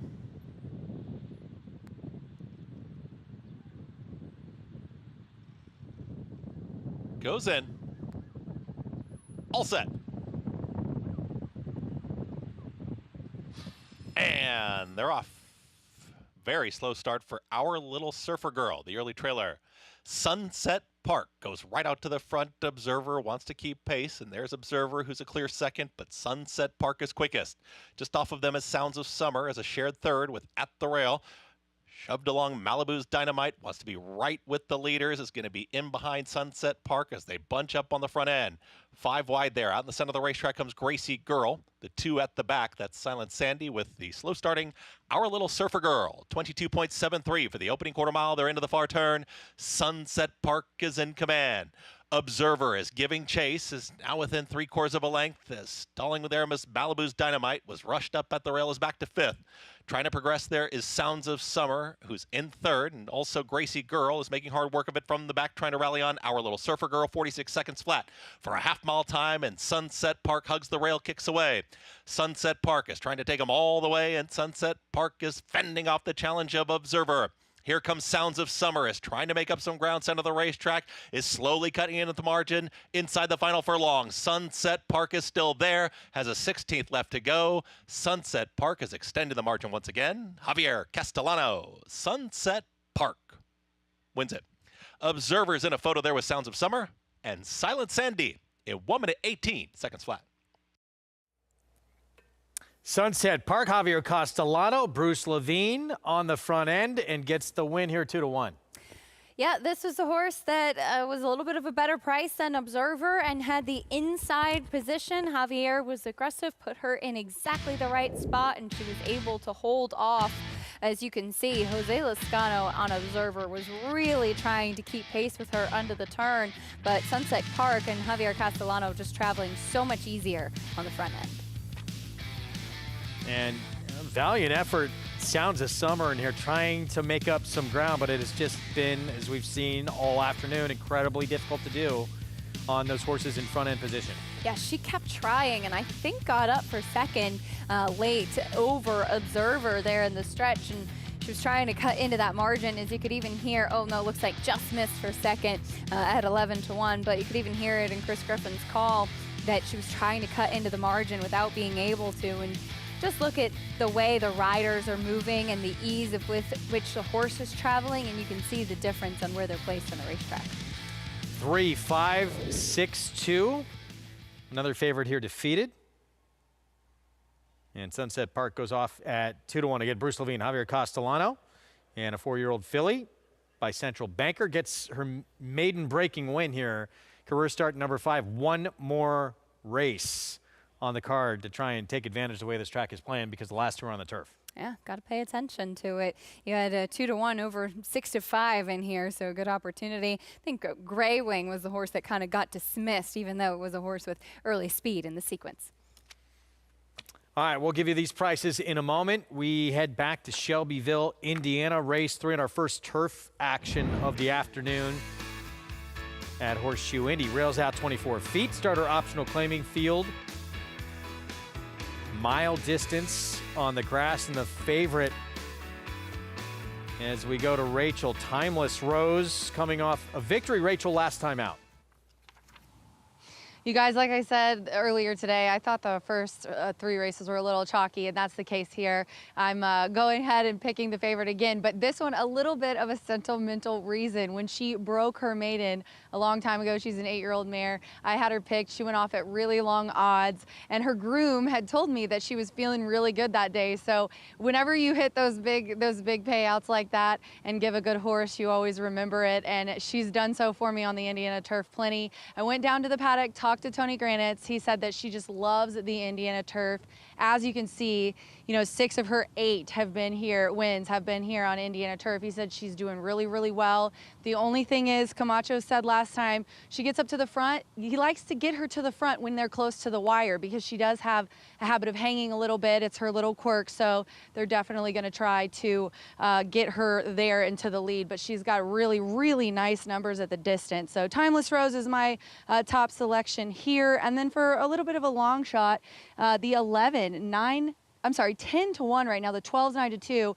The 11, Razzle Red, has been on Polly. Couple of nice races, a first and second finish, and also some speed as well. And a couple of seconds here in Indiana on the turf as well. So I've got a couple horses that I think like it here and like our turf course. All right, Rachel, thank you. 8-5. Yeah, public agrees. Timeless Rose, the one to beat. All 8 victories of hers coming on the lawn. First of 3 on the turf today as we take a look at Wild Irish. Yeah, this is a horse. It's a big price getting back onto the turf. Ms. Temptation next. Another long shot, first time in the turf in a while, and stretching out for the first time. What if Barn is yet to win on the turf? This horse went 1 mile and 3/16 the last time out, and 1.5 miles on synthetic prior to that. Castagna went gate to wire to break the maiden on the turf in Northern California. Yeah, and nearly did so on synthetic, 2 back. We'll see what she can do getting back under the grass for the first time in a while. Here's the 8-5 favorite. She does make a lot of sense on her recent races. She's been relatively consistent as well. 2 wins on turf for Councilwoman Jilly, the 8. And they were both a long time ago. Recently has been running on synthetic against lesser company. Honey Holler, second choice, 3-1. She has races that are fast enough, but she is taking a big drop in class. But she's had some gaps in her recent starts. Bijou Baby, double-digit odds. Another one that tried 1.5 miles, 2 back on synthetic, first time on turf in quite a while. Long shot that Rachel liked here, Razzle Red. And she's been in good form. We'll see if that synthetic form transfers over to the grass. She has won on the turf before, Belterra. A lot to like with this 12 here, Peacock Road. Second turf start back puts this one right in contention with the favorite. Yeah, absolutely. And the last turf race back in October was against significantly tougher competition. All right, that race coming up in a moment. First of 3 on the grass today at Horseshoe Indy. Prices back at Belmont at the Big A Sunset Park. Javier Castellano and Bruce Levine on the front end. And Javier put this filly exactly where you need to be on this track, and she was able to hold off her competition. Observer, the heavy favorite, was trying every step of the way, but was just able to hold second. $6 for the win. Observer second. Sounds of Summer third. Long way back to those 2 early. Pick 5 over $2,500. Well done if you put that together. Final dirt race on the day. The last 2 coming up on the turf on this Thursday card here in New York. 7 furlongs, allowance optional claiming field. Good group that is going to line up in this one here in Rotney. Second back off a short layoff here. The 11-time winners won over $700,000. Such a cool horse, and from such a cool family as well. He is the half-brother to my main squeeze. He's one of the contenders in the Ruffian tomorrow. And this is a horse that has some natural early speed, and intrigued with 24 Mamba. Could turn out to be a very sharp claim, as this horse was able to wire the field last time. We'll see if Ricardo Santana will do it again today. Yeah, it was a huge effort from that, or the fastest figure that horse has ever run. And drawn from the inside, you think got to try and take advantage of that speed again, but everyone knows how that track is playing today. So we'll see what happens. Back to Horseshoe Indy, 8-5 favorite. Timeless Rose in this spot, who overcame, apparently throwing her head a little bit out of the break in that last performance and got up to win by a neck. She did. She ended up running on late. This is a horse I've actually seen a couple times down at Tampa Bay Downs, and she is a big 8-year-old mare. She's a horse that always kind of carries a racetrack with her, so to speak. I think in the couple Tampa races that she ran in, one was just a bit too tough. She was facing Scarlet Poppy that day, and then in February, just never really able to kind of get her feet underneath her. She was tough to settle early on, which has been one of her bad habits. She was able to still win with it last time at Tampa. Is she going to be able to stay calm and keep her head down throughout the running of the race today? You know, we talked briefly about the 5, Castagna, that she's getting back on grass for the first time since she broke her maiden gate to wire. She obviously, that was a lower level, it was a 20 maiden claiming race. She got fairly slow fractions to try and do it on the front end that day. But is she dangerous getting back on the grass? Yeah, absolutely, especially seeing somebody like Doug O'Neill in the entries here with him opting to run this horse in this spot. She ran very well 2 starts back using that speed. Is she quite good enough? I'm not quite sure, but her natural speed always makes her dangerous, especially with Verbal Geyser to her inside coming out. Another horse who looked like she was going to be on the front end. Maybe the 9, Honey Holler, one who could maybe try and put a little pressure on her. Stretching out. Yeah, absolutely. You would think so. But there's not a ton of confirmed speed besides those 2 in this race. Yeah, maybe just drawn inside to maybe Wild Irish tries to put a little heat on early, but 40-1. Yep. Here we go. 9-5 favorite, Timeless Rose, Marcelina Pedroza. And this 8-time winner on the lawn, looking to go back-to-back. Here's John Dooley. El Rosillo, our first 2 winners. Now Alberto Burgos with What If? Samir Bermudez. Honey Holler went in well. What If joins. Manny Esquivel with Bijou Baby.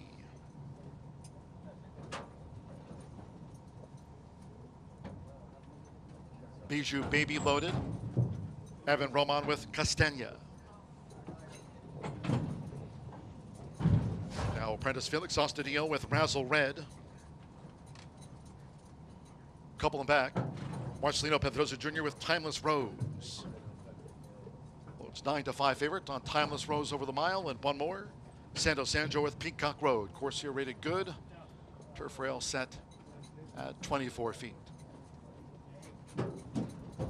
They're in the game. They're off. Timeless Rose sharply away.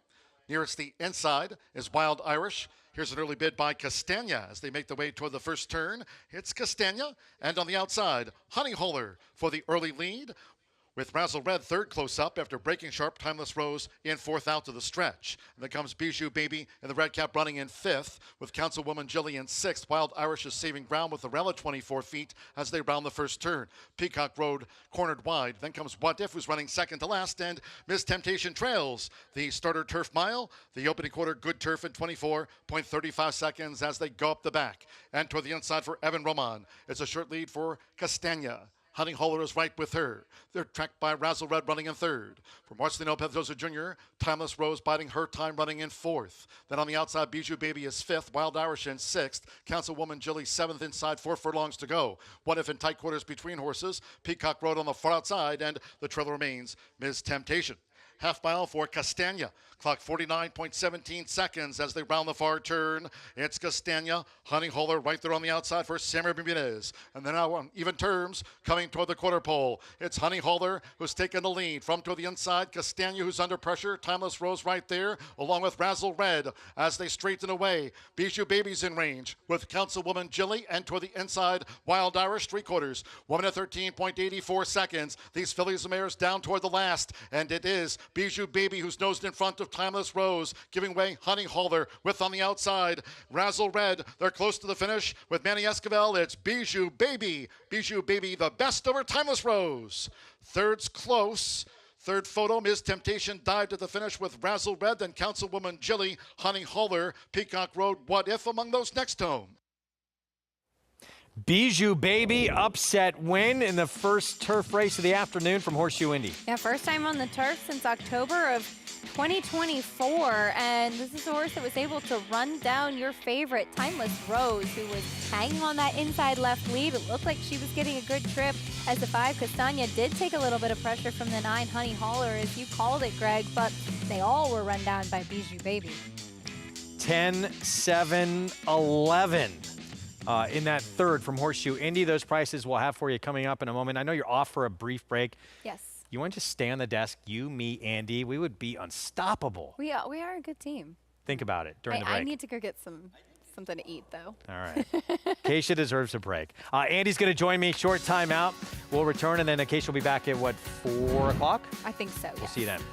We'll talk Preakness when we return. Bob Baffert as the Wood winner. Rodriguez didn't get to see him on Derby Day. We will see him for the middle jewel of the Triple Crown. Stay with us.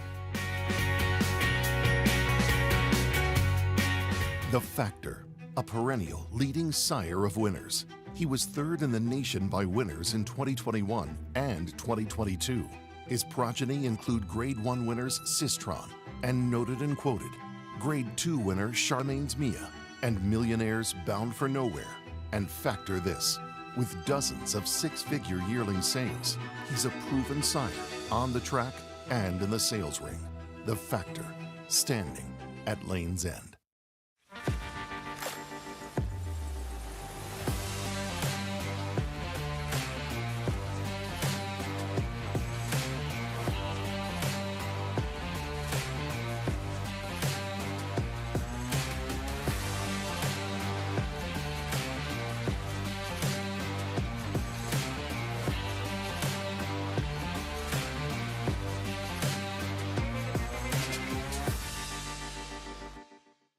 The Big Cap, as it has come to be known, is the jewel in the crown of California racing, as some of the all-time greats have showcased their brilliance in the shadow of the San Gabriel Mountains. Locked is let loose, and he moves to the front with a furlong left to go, and it's lights out. He's pouring it on, but it's all about Locked, and Jose Ortiz dominating the Big Cap, cruising home to an effortless 8-length romp. Racetrack Television Network brings you every race, from every track, on every screen, every day. With monthly packages starting as low as $5, RTN gives you great value and access to more live HD streaming and race replays than anyone. Visit RTN.tv today to sign up and watch on almost any device, including Roku and Amazon Fire. RTN has packages that start at $5 per month.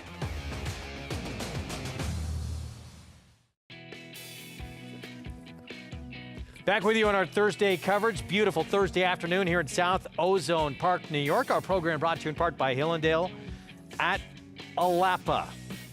Back with me, Andy Serling. We have one more race on the dirt this afternoon, then it's 2 on the turf to close things out. And day has progressed the way it started. You have to be forward. It has been incredibly, well, it's been impossible to run down speed. You will not pass. Nobody's passing. You get to the front, and it is over. So should be just that easy, except you have to identify who the speed is going to be in this very competitive race coming up next in the 6th. I agree. It is a competitive race. Any of the 3, 4, and 5 can be in forward in this race. I guess it'll probably be the 5, but it's hard to guess, and that's sort of the problem when you have tracks like this. The best thing you can do with a racetrack like this is keep notes going forward and realize there are some performances that are going to look better than they were, and there are some that are going to look a lot worse than they actually were. Yeah, even 24 Mamba was on the lead last time out, sort of unexpectedly in this spot. Let's talk Preakness. Bob Baffert, of course, back for the first time in 3 years in the Kentucky Derby. Rodriguez, unfortunately for him, did not get to run, scratched, just being overly cautious. Horse had a small foot bruise, but he'll be ready to go for the Preakness. And in reality, it's going to be good for them because he wasn't winning that Derby the way it was run. I don't think there's anybody that could possibly look at how the Derby was run and say he was going to hold off journalism and their sovereignty in that race. This might be a race where there isn't an enormous amount of speed. Steve Asmussen, though, could have a speedy player in here as well. I think this is a Jekyll and Hyde. I think he is extremely good when he controls in front and really very mediocre when he doesn't. Well, we know what the game plan's going to be. Bob has not been known to be one to rate speed horses, and somebody said, well, he's running another horse and he can get in his way. That horse, Goal Oriented, who I don't know what, I mean, I know why they're running. I think it's unfortunate they're running, but he's not as fast as this horse early. Wood winner. Big kind of breakout performance from him, who'd shown a lot of talent throughout, and that was sort of the breakout performance, though, and now we'll see what he can do. Is the Wood still a bad race if he wins the Preakness? Because I'd hate for it to lose its status as a bad race, on Twitter at least. When did we have 2/3 of the Triple Crown winners coming out of it, just a couple of years ago? You know, it was the Belmont and the Preakness, and they just don't exist. It's only the Derby, according to Twitter at least. There's a look at the probables. American Promise, a speedy horse as well. Oh, yeah, I forgot about him. I can't believe Wayne's running him back. It's so unlike him. Who would have thought? Changing things up after all these years. I was stunned. I really didn't expect that there was any chance he wouldn't run him back in the Preakness. River Thames. He's a forward horse as well. It'll be interesting to, wait and see the field get drawn and see where they are. And one thing about the Preakness is that the posts don't matter because they start top of the stretch. They're not that significant. And, I was kidding about it on Twitter the other day. There's this myth that they have sharp terms at Pimlico. I think if you lay Pimlico's track on top of Churchill Downs, they're almost identical. Very similar. We'll talk plenty more about the Preakness as we get closer to it. And, of course, their Derby winner passing. He'll be seen next at the Belmont Stakes at Saratoga, Sovereignty. And what looks like that's going to be a tremendous field. 6th race, final dirt race of the day. 7 furlongs, allowance optional claiming field. So who is going to get the lead in this race? Let's go downstairs to Maggie. That I do not know, Chris. Greg. This is a tough one to discern who will be the most forward and speediest in this race. As we'll start, though, by talking about some layoff runners. And Octane, he's not necessarily slow, as he'll make his first start for Amelia Green off the layoff. And he's one that is already a graded stakes winner. Granted, it was a fairly weak running of the Razorback, but also a multiple stakes winner in his own right, especially against Florida breds. Now, he is always one that's a little obstreperous to get the tack on. They knew that going in. They saddled him outside and away from the other horses. He handled himself well, and he looks fine overall, but he does give the impression that a start would be beneficial just to kind of bring up that top line. You know, now he's a 6-year-old. They often take just a race to kind of bring it all together, and that's what I feel like Octane is in need of. As we'll check in with number 6, Nova Rags, who I think looks sensational. This is a near year layoff, and it does not look that way. He is fit, he is strong, he has been preparing down in South Florida, so he does have that in his favor because his coat looks tremendous, and his conditioning as well. But I really love what I'm seeing from him physically. Problem though, Greg, is I don't know how fast he ultimately is, which might be his Achilles heel in this spot. Maggie, thank you. Post break here coming up. And as the board reflects, it's a very good race. Evenly matched. You can make a case for everybody in here as we kick things off with 24 Mamba, who went gate to wire last start, and now he has the inside post. Well, let's see. If Rodney gets left, Ridgewood Runner can't run anymore, Octane can't run anymore, and Nelson Avenue can't run anymore, he could be the speed. 4-1 with Ricardo Santana Jr. He did run very well last time. That was sort of an outlier performance, though. I agree. Here's Ridgewood Runner 4-1. He's got a refined form that he had earlier, and I don't even know if he finds that form, if he's good enough. But if he somehow makes the lead, anything's possible in this track. Probably the class of the field, but he has a bad habit of late. But I'll tell you one thing. If he gets out of the gate, he's the speed. And that would be the bad habit. Yeah, he's the 3-1 favorite right now. Second off a short layoff, the 11-time winner. Octane, maybe the smartest rider in the game. Yeah, and he can be forward in here, and I like his chances going to Amelia Green. His horses are running extremely well. He's got back form that beats these, but I'm scared on this track. Fresh off the bench, bullet 5 furlong drill 2. I think we're going to see that horse forward. I hope so. Nelson Avenue here. Wayne Potts-Arat Ortiz Jr. His best form has dissipated, but he has a lot of speed. He, too, could be in front in here. And Nova Rags, second back off the bench. Bill Mott Jr. Alvarado, they already teamed up today. He can't be in front. And for me, even though I think he's got races good enough, I could never bet him. I can't bet a horse that I know can't make the lead on this racetrack. All right, let's go back to 24 Mamba. He has had 36 starts in his career. He had never come close to producing this type of race back on April 5th. Off the claim for Ilke Kantermachi, he was a completely different horse. He went for the lead. He's not a speed horse. He ran a big fig. He's never run the kind of number before. Now, he had very good form last year, and it tailed off. And he's obviously capable of running some good races. I don't know what to make of him. And, you know, listen, if he runs his last race, he's going to be tough. But I doubt he makes the lead. I don't see how he makes the lead in here. And I just don't know if he's good enough. But one thing about Ricardo Santana, he's got the rail. He's going to go. I just don't know if he's fast enough. It depends how hard the others are riding. 4-1 right now. And it was a difference-making ride from that man right there that won race 4.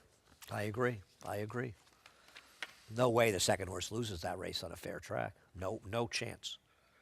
Now, the horse who may wind up being in front, could it be Octane here?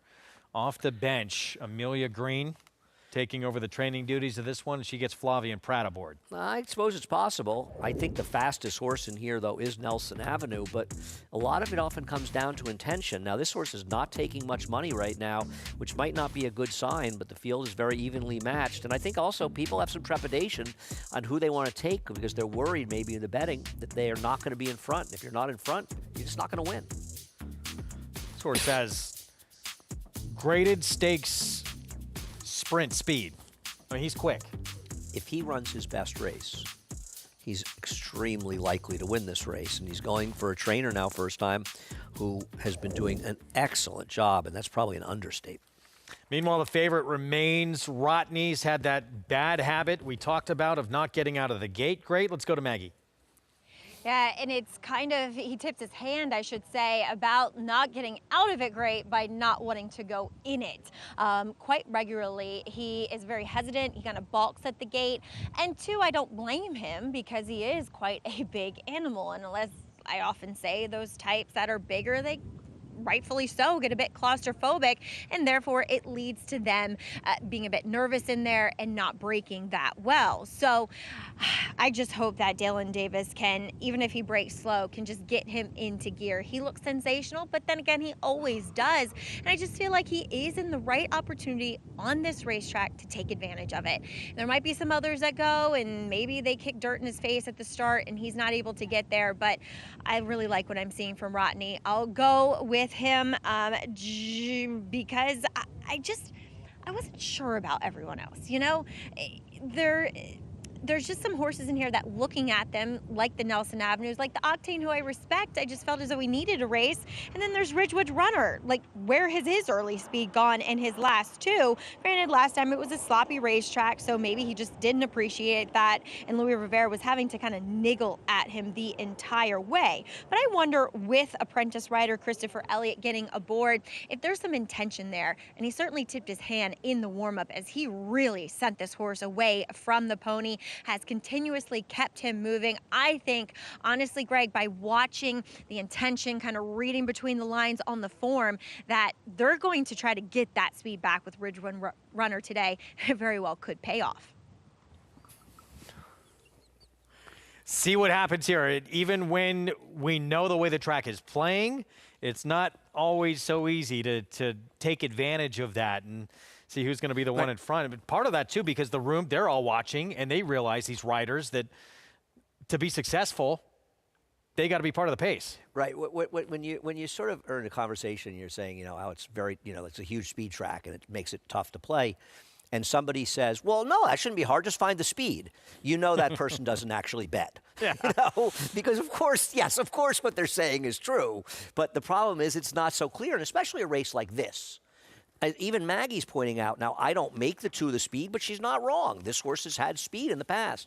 Maybe you're going to see this horse show more speed. Any of the 1, 2, 3, 4, 5 can all be forward in this race, and it's going to come a lot down to intention. And, you know, if you think the two can make the lead, have at it. The horse is 7-1. I don't like the horse, but I tell you what, if he makes the lead, he's going to win. I'm just a little, with the 5, little worried about, you know, going a little bit longer. Is that going to dull this horse's speed? That's a reasonable question. I think it's a reasonable question. And all I'm going to say is it's going to come down to, obviously, they have to break from the gate, and that's the problem with Rotney.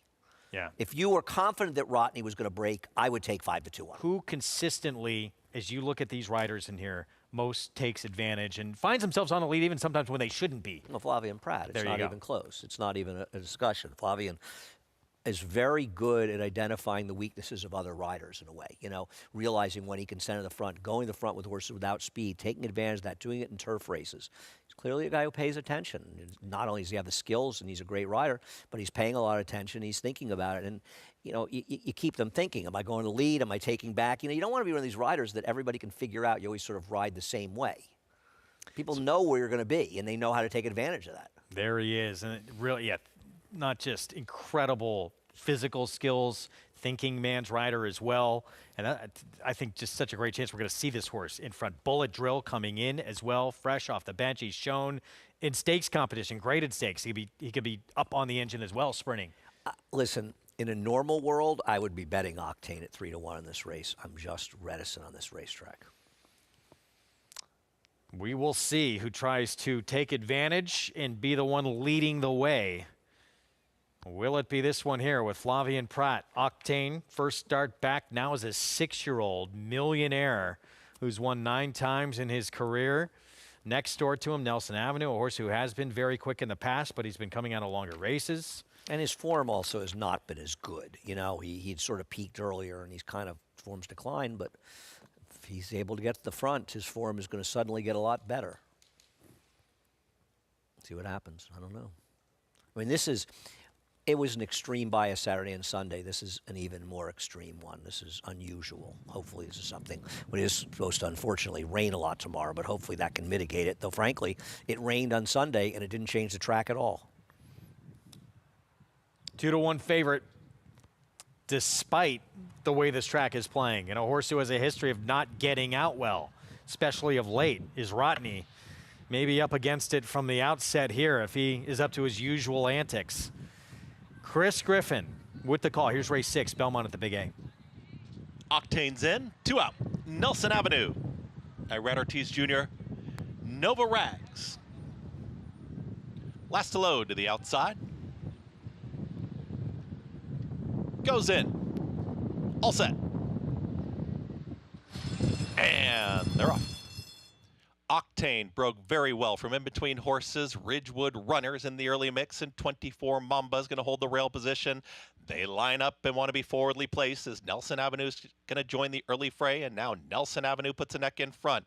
Pressure towards the inside, and 3 of them at the rail. 24 Mamba doesn't want to give up position. Rodney has rushed up into that mix too, very tightly bunched, but the leader is Nelson Avenue. 21-4 for that fast opening quarter mile. 24 Mamba scoots through at the rail as a challenging second. Nova Rags is on the pace and now moves forward with less than 4 furlongs to go. Just having to steady was Octane. Outside is Rodney, and the one who got the worst of it on the backstretch was Ridgewood Runner, who got shuffled to last. The leader is Nelson Avenue, but they're ready to pounce towards the outside. Here comes Nova Rags 2 wide. 3 wide, it's Rodney. At the rail, 24 Mamba, nowhere to go yet as they're approaching a quarter mile left to go. 44.44, half mile time. At the rail, it's Nelson Avenue who keeps battling on. 24 Mamba's got the seam 2 wide. Nova Rags is now taking the lead. Rodney to the outside, 4 of them across the racetrack, now 3, as 24 Mamba is now up by a half length. It's 24 Mamba who found the seam. Ricardo Santana Jr. and 24 Mamba trying to open up late. 24 Mamba battles on and gets the victory. 24 Mamba, Rodney's in a photo there with Nova Rags, and Nelson Avenue in 1 minute 22.74 seconds. Back-to-back impressive efforts from 24 Mamba, who's now won 8 times in his career. And Ricardo did an excellent job of making sure he was forward with him. And while the 5 eventually cleared, he just isn't good enough. And even he was done top of the stretch after that wild pace, and even he only lost by a few lengths. But this was a perfect ride. He saved ground, a good rail. He split horses. Everything went right for him. Excellent ride, good job, and a good claim by Tom. Tom claimed this horse off his best effort and came back with another excellent effort. This horse is back in form. The only thing that made it better is he got claimed, too, so you got the purse and an extra $40,000. 17 times now. First or second in 37 starts. Yeah. And it's also kind of amazing because he had a period where he kind of went bad. And Rodney just can't get out of the gate. Just can't get out of the gate. He actually ran really well. Ran very good. Really well. 1, 3, 6, 5, 24 Mamba back-to-back. And for 2 different barns as well. Wins for Tom Morley. First off the claim, Ricardo Santana Jr. continuing to impress.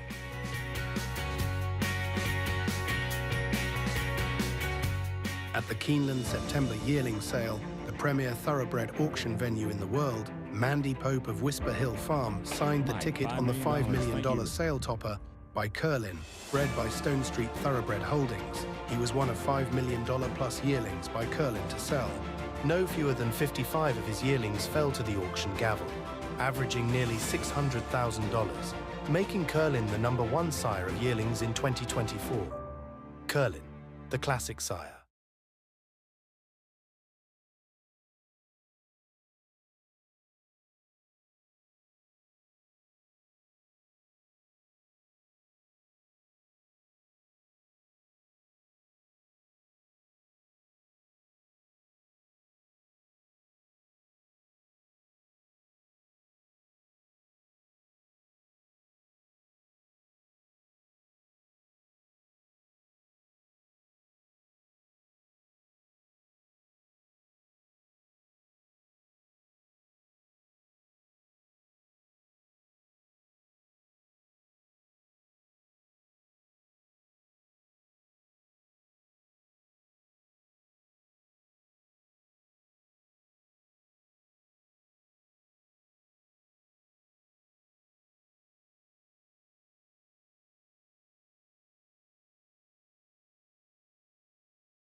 Back with you on our Thursday coverage. You're watching America's Day of the Races on Fox Sports 2. Blue skies in New York and out in Shelbyville, Indiana as well for Horseshoe Indy. We got race 4 coming up in just about a minute here. 2-turn mile in this starter optional claiming race, 4 to 5 favorite. Yes, Andy? I'm a little upset I didn't get 6-1 morning line on the one, who looks like a cinch to me on paper. Andy, We'll before we even came on today, Andy was talking this one up. Can you believe Work to Live is 6-1 morning line? And we're not getting that now. Yeah, I know Andy is not a fan of when that happens. I included it as well in my top 3. I really like the one a lot, and they're hammering it right now. Ramos, he had that Kentucky Derby mount. He's been riding really well here. And the 6, I just got off the phone with John Horan. Alberto Burgess and John Horan, a training and riding double yesterday, so they're hot together. But he said, Rachel, she's a turf horse. He was like, if I was looking at one, I'd be looking at the 5. No more fake news. She likes the dirt. It's her first out of 2025. He said, I think it's a toss-up. I think they're both going to run well because they're training really well, but he likes no more fake news a little bit better. So maybe if you don't want to swallow that 4 to 5, Andy, might put a little bit of money on no more fake news here from the heating up John Horan barn. Yeah, what a start for that barn at the meet. Thank you, Rachel. 26% early on. No, I can see the argument for the 5 horse in this race. I don't disagree, and I think the horse is one of the contenders. It's probably an overlay at 11-1. I'm not exactly sure this horse is the longest shot on the board. Now, she's obviously run cheaply in some of her races, and that may have something to do with it. I just think that Work to Live is supposed to go to the front and never look back in here. I'm not betting 4 to 5. That's sort of ridiculous. But this horse is, the one knock is you worry the horse tailed off a little bit because she has run well in synthetic before. But you're seeing her get some time off. Bill Murray's dropping her. Bill Murray wins an awful lot, but she has a big drop down, has a very bad last race. She's run better in synthetic.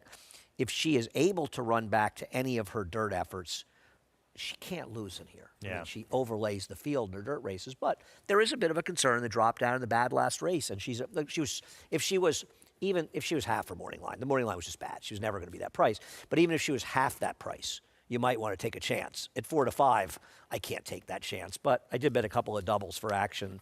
I used the 3 and 4 first time on the grass in race number 5. I can't resist an English Channel first time on the grass that's 30 to 1 morning line. Again, this one was 6 to 1 morning line. Right. I'm not sure you're going to get 30 to 1. No, I'm talking, on the 3 in the next race, yes. There's a pretty big price. I'm looking at doubles, and this horse is a big price, so I might get it. Case is already back. She can't get us off fast enough. Very quick break for Acacia. She just stayed here with us. For me in a little bit. It would have been fun. We'll never know tomorrow. Now. Tomorrow, I think we're together. The whole show. Back to your point, though, on the one. There is, and towers, no question, over this field. The board reflects that, but that is a concern. Had run okay on synthetics before, and those last 2 were bad. No, I agree. The horse's form completely fell apart, and now Bill's dropping the horse down. So there are question marks. This is a 6-year-old mare. She might just not be able to run anymore, in which case it doesn't really matter that she's better than these horses. But if she can still run and she runs her race, she'll go to the front and she will not lose. But dangerous barn, of course. Yeah, he is he's got, I think his record, he's 5 for 6 off the claim on turf at Naira. Wow. And big prices in there too. Won with 1 last week, as a matter of fact. He's a good trader. There's Work to Live. So on 4 to 5 favorite, the one who just left our screen. We live to work. We do. Do you work to live or live to work? I love my job. We live to work. The people I got to spend my day with. It's a lot of fun. You don't appreciate if I don't appreciate a job like this, there's something wrong with me. We'd be doing this if we just had the free time. I love horse racing. Horse racing is pretty much my life, and I'm happy about it. It's the greatest game in the world.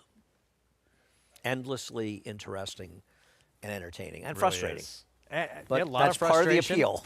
But that makes all the successes that much sweeter, right? Yes, so you've got to, it works both ways. But no, horse racing, I can't imagine my life without racing. So this race coming up in just a moment. The 7th race is going to be first of back-to-back races to close out the card in New York on the grass. And just real quick on that, mile on the turf. In that allowance optional claiming field were Big Everest. Christophe Clement coming back off the bench for his 7-year-old return where it looks like on the turf, he should control on the front end. Probably. I see Donegal Momentum appears to be a slight favorite over him. We'll see what happens. Donegal Momentum currently is 9-5, and he is 8-5. I was thinking Donegal Momentum was 4-5. Loading up for this fourth Horseshoe Indy, Work to Live. Big favorite from the rail. Let's go to John Dooley. A couple of back. Alberto Burgos with Getting Tipsy. One more. Gina Lucille with Timeless Glory. Work to Live, 4-5 favorite. They're in the gate.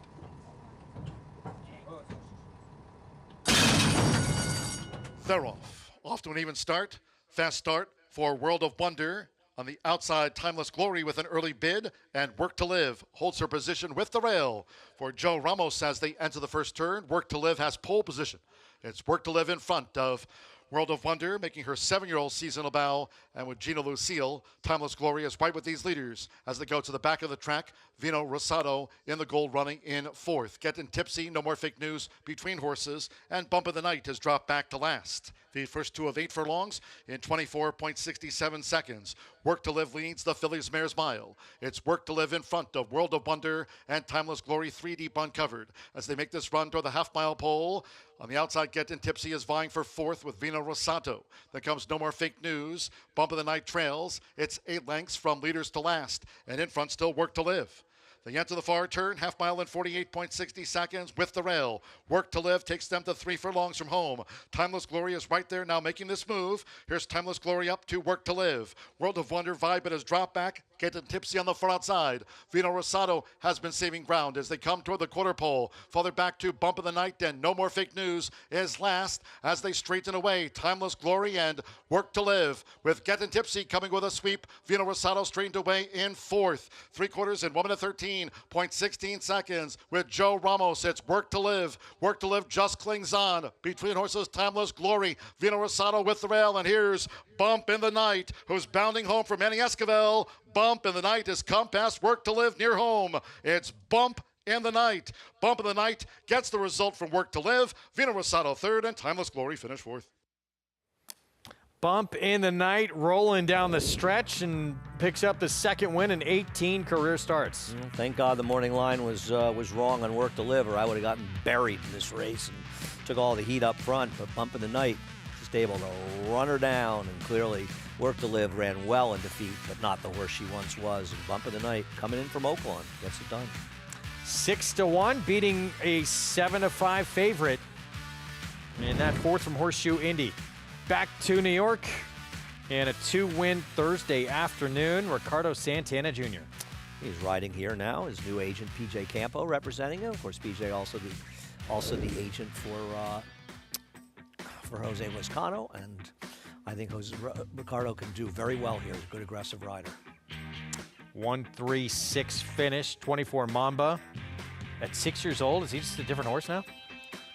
Right. You know, he's refound that good form he had about a year plus ago that he had lost. He just seems to be in very good form. Got a good trip here as well. 7th race on the lawn. We briefly touched on the comebacker here for Christophe Clement, Big Everest.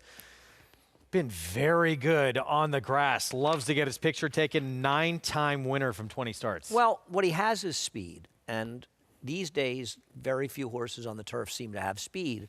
So horses that aren't even good enough frequently are able to wire fields. And I'm not sure why people don't want to have speed with turf horses. It's a good thing. And he's been opportunistic. He's also a talented horse. You've got to be a talented horse to take advantage, and he is. But he's also been able to use that speed to his advantage. We'll see if he gets some pressure in here. I kind of like the 6 Sherlock's Jewel, who to me seems like a completely new horse, and I thought ran huge last time, but I'm a little afraid he's going to be at a bit of a disadvantage tactically. And interesting with Donegal Momentum getting back on grass. Was good on the turf as a 3-year-old. You'd mentioned not the strongest of divisions, 3-year-olds on the grass last year, but maybe he takes a step forward today. Right. Now, listen, we saw Deterministic take a big step forward the other day. Can some of these 3-year-olds from last year to get a step forward? Gosh, I hope they can, because the turf division really needs to be firmed up a little bit, because it's a bit of a wanting division in a lot of ways. Sorry to say, I'm leaving you. I'm going to miss you terribly. You'll be fine. Acacia Clement coming in, taking over for me. Babysit me for a little Professionals while. are taking over. They'll take you the rest of the way, too, on the turf coming up. here in New York. And they'll talk more about the winningest trainer in North American history and what lies ahead for Steve Asmussen. Stay with us. A lot more coming up. Acacia taking over right after this.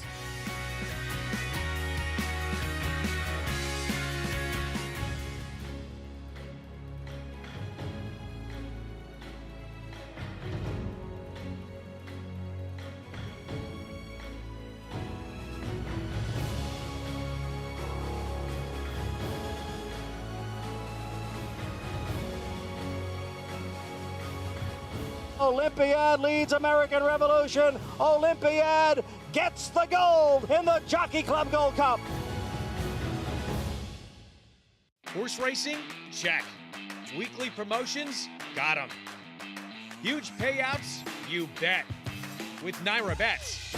Download the app today and bet on any track, anywhere, anytime with live HD horse races, betting tips and tutorials, expert picks, and more. You bet with Naira Bets. Join now for a new member bonus at nairabets.com. The only colt ever to win 3 one-mile Grade 1s on dirt. Ran the fastest buyer of the year. That's him, 6 wide, streaking clear. Here comes Cody's 2 more Grade 1s at 7/8. Here's his forego, also running a 112 bite. That's 5 Grade 1s all told. No other son of Sire of Sires Curlin has so many. They say, be careful what you wish for. We agree.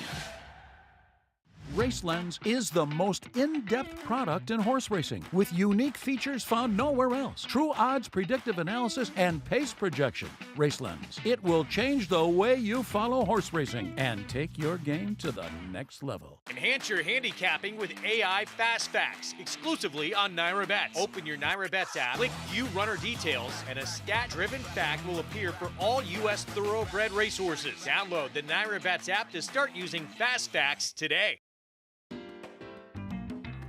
We're back on America's Day at the Races. Thanks for joining us on this lovely Thursday spring afternoon.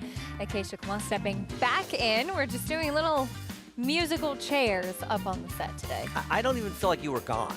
No, I ran downstairs, I ate really quickly, and then I sprinted back up here. Got a lot done in a little time. I did. It's I did. good to have you back. Productive. Thank you. I had a little lunch, a little chocolate. I'm good to go. I'm feeling fired up. Sounds like my life. Well, as we take a look at the next leg of the Triple Crown coming up, it is the Preakness Stakes. Here's a look at the probables. Of course, it's unfortunate for fans of the game. We will not see Kentucky Derby winner sovereignty, but that's the decision of the connections. And so taking a look at who else might be in the field, it could potentially make it a little bit of a more wide open group. Looking at Clever again, lightly raced son of American Pharaoh for Steve Asmussen coming in off a win in the Hot Springs Stakes at Oaklawn. He easily handled gaming in the Hot Springs and ran a 101 buyer in doing so, and what I believe is just his 3rd career start. He's obviously very talented, and right now he may be Steve's best 3-year-old, especially with the winner of the Risen Star on the shelf. This horse has some real ability, and he's a horse who can be forward. I think it's hard to know. Listen, journalism is going to be the horse to beat in this race, and contrary to popular belief, a lot of horses come out of the Derby and run their very best races coming out of it better than the Derby. So, on the other hand, Bill Mott chose to do what he wants. The thing that annoyed me was people getting mad. How dare you question Bill Mott? People on Twitter. People are disappointed. Right. They want the Derby winner to run. They care. They like the Triple Crown. They're allowed to it. People go on Twitter and question things all the time. I don't think there's anything wrong with questioning it. They're questioning because they're disappointed. They want him to run, and so do we. Doesn't mean that we don't understand, and we certainly have a world of respect for Bill Mott, but doesn't mean you're not disappointed. It's good to be disappointed in that sense. You should want him to run. And I think as a fan of the game, you're certainly allowed to be disappointed, like you said, because you care about the way the sport is being followed, about the potential of a Triple Crown, and a horse that's very, very good. He is very good. And the other thing is, when people don't care is when you should be concerned. You shouldn't care when they care. You shouldn't be mad when they care. Well, horses in the paddock. There is a look at Big Everest making the first start of his 7-year-old season for this upcoming 7th race. Heads it down, get a paddock report from Mackie. We'll check in with your current favorite, who is the only horse in this race that is going to have to do it off of a layoff, which is something, you know, you're not usually saying early May here at Aqueduct when it comes to turf racing. You're usually dealing with horses that several are coming off of the bench, but Big Everest will look to be the favorite here, and having not raced since November of last year, in which he was beaten by a formidable foe in Running Bee, and just narrowly defeated that day. Looking at Big Everest here in the paddock, I thought he looked incredibly fit that day. I'm not so sure about it this time around. And as I said in the previous race, with regards to Octane, it just feels like when they get older, it just takes a little longer to kind of bring all that muscle mass and that top line up again. And he just looks a bit soft, if I'm gonna split hairs. And two, there's some dynamics to work with. He naturally might be the fastest horse, but who's to say? The two from my husband, Tom Morley, now he says that he's not gonna send Son of a Birch, but aren't gonna at least make him work for that lead, as we'll move on to a horse who could benefit from them making things hot up front, and that's number 6, Sherlock's Jewel in here. Watching his last race back at Gulfstream, and I thought a credible win, because you often don't win from that far off of it there at Gulfstream. He kind of weaved his way in through horses. He didn't want to switch leads in the end, we'll see, but then again, Arad really didn't ask him too much for that switch, because he was running forward. There was forward momentum. And looking at him here, I'm really not sure how he was ever successful winning on the main track, because this just looks like a turf horse through and through. So I'm excited to see him kind of getting back to the surface where I think he's most capable of performing on. And he looks good here coming in for Shug McGahee and Acacia. I like the fact that he has a race under his belt and it's a win. 7-2 right now. Maggie, thank you. Sherlock's Jewel, who has little recency on his side. We'll meet the rest of the field, though, starting off with the one Donegal Momentum, who gets back to the grass. Yeah, and he can run well on both surfaces. Arguably his best racer on dirt. He's run well on turf, and he's got to be forward near, if not in front. 2-1 right now, as there's a look at the 4 Hush of a Storm, the New York bred. He's a talented horse for a barn that's won a lot of races here, but he is a bit pace compromised. One that will be coming from off of it. Maybe we'll have some pace to run at. Here's Big Everest off the bench. Listen, he's remarkable, you know, with the 9 wins and 20 starts and his speed, and you know they're going. Will somebody try to go with him? That's the big question. And no hiding his running style, Right. that's for sure. Here is Sherlock's Jewel, who, as Maggie touched on, has a race off the bench. I like him. We'll talk more about him as soon as the post parade's over. Next will be Long Shot, Son of a Birch, who's stretching out in distance. Well, I believe that Tom Morley told Dave Grenning he was going to take this horse back. I don't know why you would do that, but you would think a sprinter who has some sprint speed stretching out would be forward, but I'm not sure that's going to be the case. I think that would be his best chance in Long Shot. We'll see how it plays out. Longest shot on the board now at 21-1. There's a horse that you had interest in, though, Sherlock's Jewel. Andy is he is one that really seems to have turned a corner, coming back and getting back on the grass. Well, is it me, Acacia, or is it like the first half of his career doesn't even exist? Suddenly at Tampa on the dirt, he turned things around. But Shug always throws a turf horse. Now, obviously, Shug thought, okay, I was wrong. But then he ran these 2 lousy races last summer, and he's off for 8 months. And I thought he ran super last time. I mean, he had trouble early in that race. He was 3 wide around the track, and he just never stopped coming. I thought he was extremely impressive in winning that race. And I think there's a chance, based on that last race, that he's just a new horse. Yeah. And he's a really, I mean, you know, Maggie was saying, like, I can't believe this horse ran well in the dirt. He has some of the weirdest PPs you'll ever see. He finished second to Skippy Longstocking at Tampa. I mean, this horse is good. I mean, he's got real ability. You know, in a Parway, you probably thought if this race came off the turf, he might be the horse to beat. But I'm curious to see what he does. Now, he may be at a tactical advantage, and to be fair, he's meeting some pretty good horses in this race. I mean, Donegal Momentum's a good horse. Big Everest on his good races is absolutely the horse to beat. But the worry, with Big Everest, is he's not as good if he gets pressed.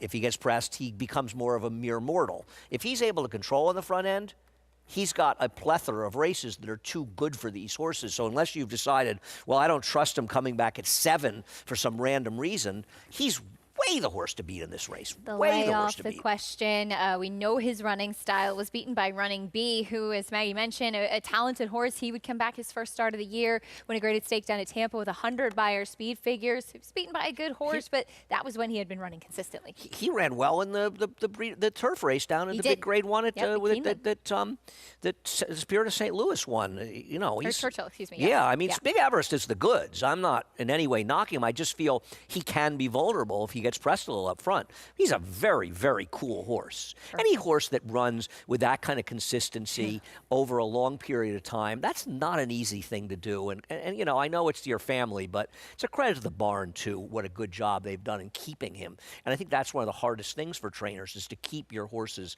in that kind of peak form for a long time. And he's a strong horse, too. 8-5 right now on Big Everest. For more on the rest of the field, though, let's go back to Maggie Trackside. Well, it's good to know that at least my husband tells Dave Grenig the same thing he tells me. As I asked him, what are you doing with Son of a Birch? And he said to me, too, I'm going to drop him in.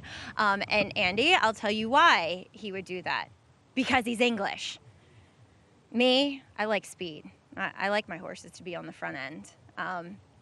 He doesn't. He likes to teach them to rate. But he did say that Donegal Momentum, who is quick, will be, from that inside post position, will be seeking that forward type of position. So Big Everest will obviously have to go and clear him to get that preferable spot that he loves so much on the front end. Now moving on to a New York bred with number 4, Hush of a Storm. You know, in those turfway efforts, just no speed at all. And last time the race dominated by 2 horses up front. He had to swing 4 to 5 wide around the turn, and he really was the only horse to be making up ground.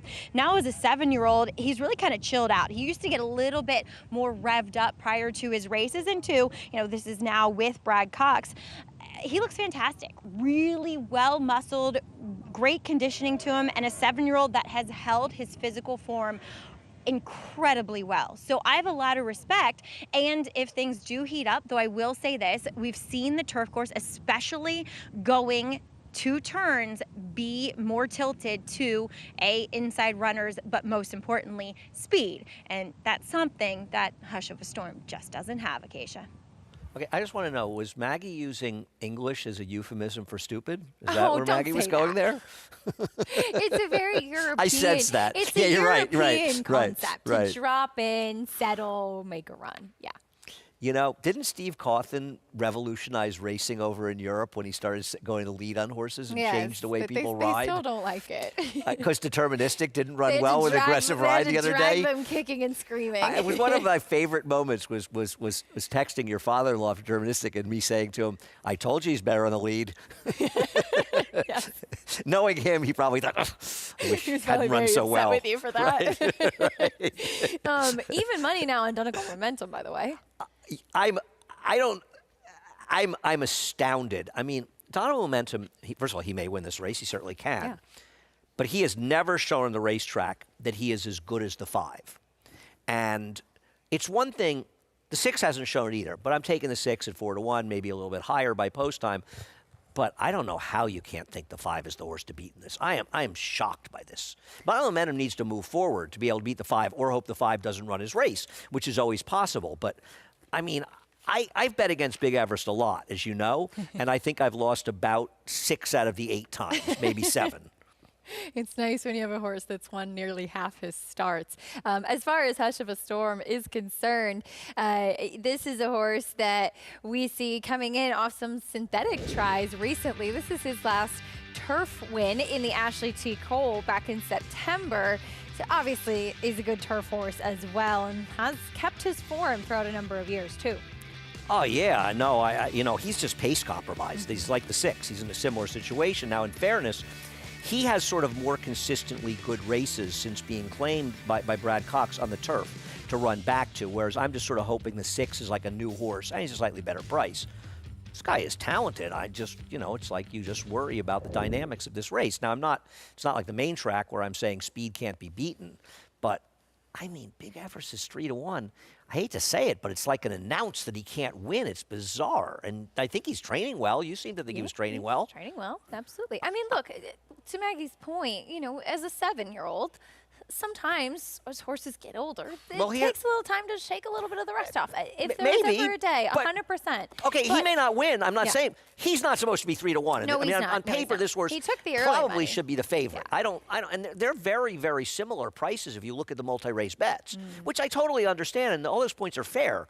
But he still has these PPs. I mean, listen, nobody's knocked this horse, whether fair or unfair, more than I have. I think this is lunacy. He's a very cool, He consistent is. horse. Yeah. Wow. 3-1 on Big Everest right now. We'll see what he does, making the first start of his 7-year-old season. Favoritism 4-5 now on Donegal Momentum. Back to down 5-2 on the 5. to the rail, back to 5-2 as we Still. go in. Race 7 on the turf. A good one coming up. Here's Chris Griffin. Last to load, Son of a Birch.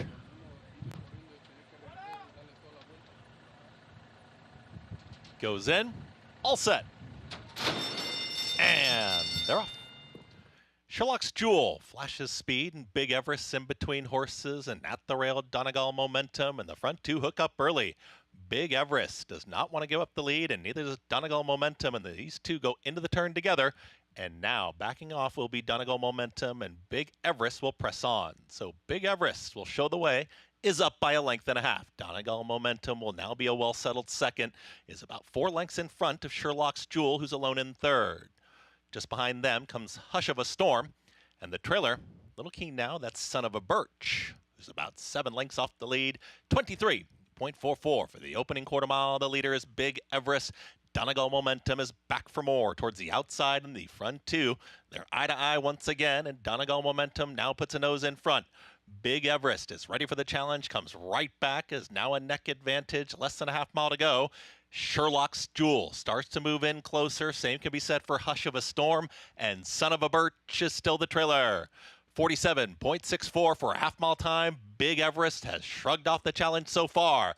Donegal Momentum with every shot to run this leader down. They've been going at it throughout. Hush of a Storm got shuffled back to last. Sherlock's Jewel is now shoved along, and Son of a Birch on the grandstand side, but the front two haven't come back to the field yet.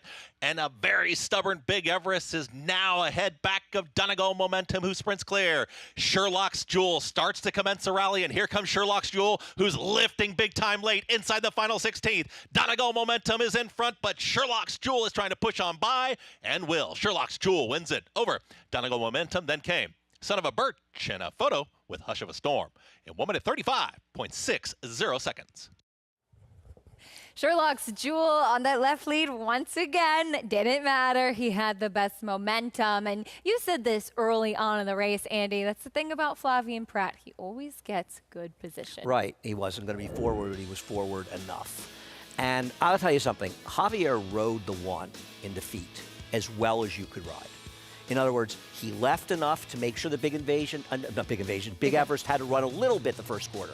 And then he went after him. He did everything right. He was sort of between a rock and a hard place. He gave absolutely the right ride on the one. It just ended up costing him the race at the end. And the 6 is a new horse. He's in new good form, and he's kind of turned his career around. And he also got a very, very good trip to win this race. At the end of the day, the one ran the best race. The truth is, they were right to bet the one heavily in here because he ran extremely well, Donegal Momentum. Unfortunately, a horse like Big Everest, and Big Everest is better than this, and maybe he did need a race, but a horse like Big Everest, he's never going to be easy to get by. You might put him away, but he's going to hang in there until the 8th pole. He tried to stick around. Photo for third, but no doubt about the top two. Number 6, Sherlock's Jewel, 5-1, top pick for Andy. Nice call. Came running to run down your 4-5 favorite, Donegal Momentum. 6-1, photo for show. Prices after this. Introducing Peace and Justice, new to New York in 2025. A proven sire with over 200 wins, 16% wins per starts, and one of only 2 New York-based stallions to have a graded stakes winner at Saratoga in 2024. Now, with 3 different racing surfaces coming to New York, and with New York breds running for equal purses as open company, Peace and Justice is the sure choice for 2025. Peace and Justice, now standing at Irish Hill and Duchess View Stallions in New York.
Welcome back to America's Day at the Races as we have Horseshoe Indianapolis coming up next. Race 5 on the turf in an Indiana bred maiden special weight.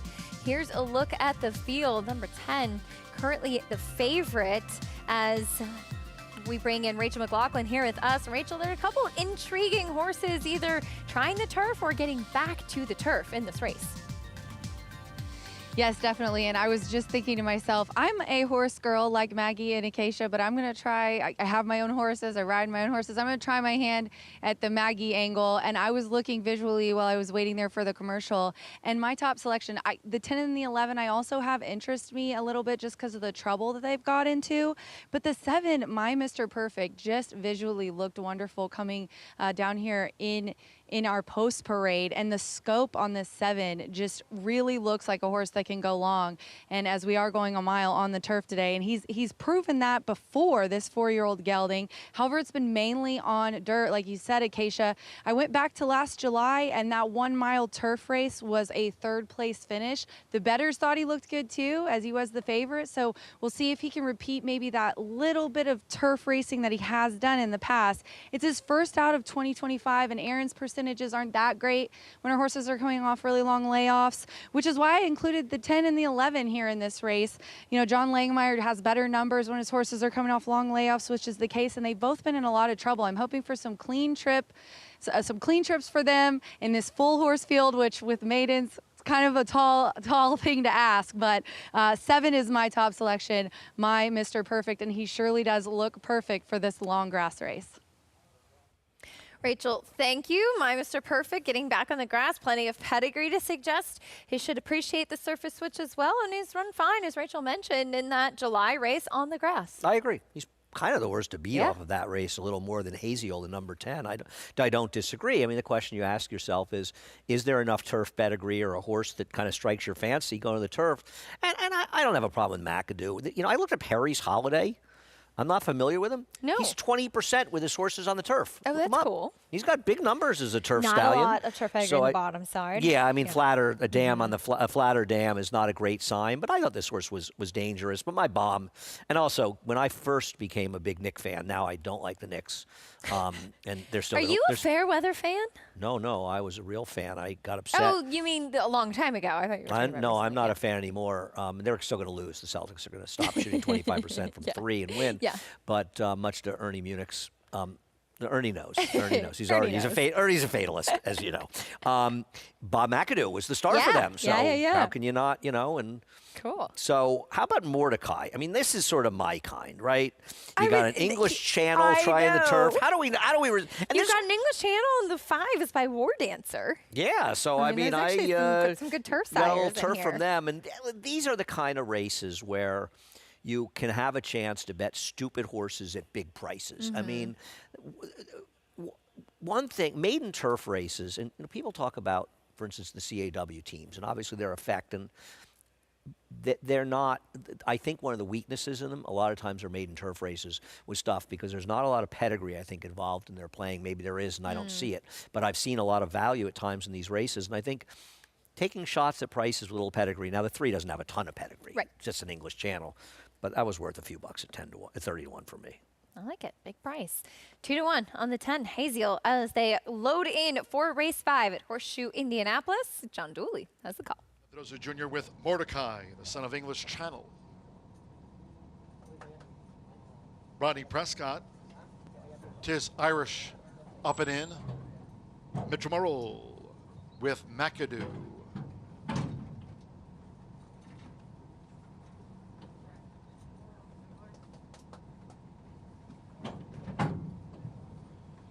Joe Ramos with Haziel. Haziel's in. Marcelio Flacco with Rocadora. Sammy Bermudez, Lookout Kid, drew 11. Whiskey Trist. Joseph Romero won our second of the day for Michelle Elliott. Over the mile and one more. Luis Contreras with Sir Xander. They're in the gate.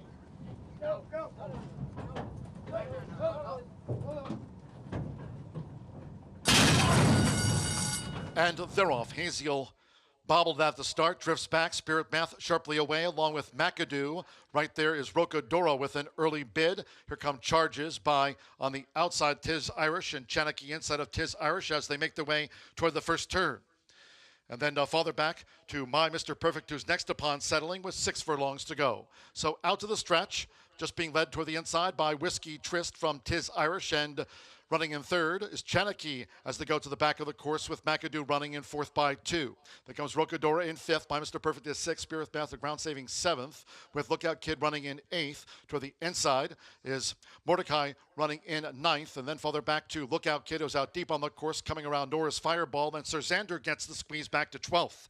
The quarter in 22.77 seconds, going past the half-mile pole with Joseph Romero. Whiskey Tryst leads the maiden turf mile.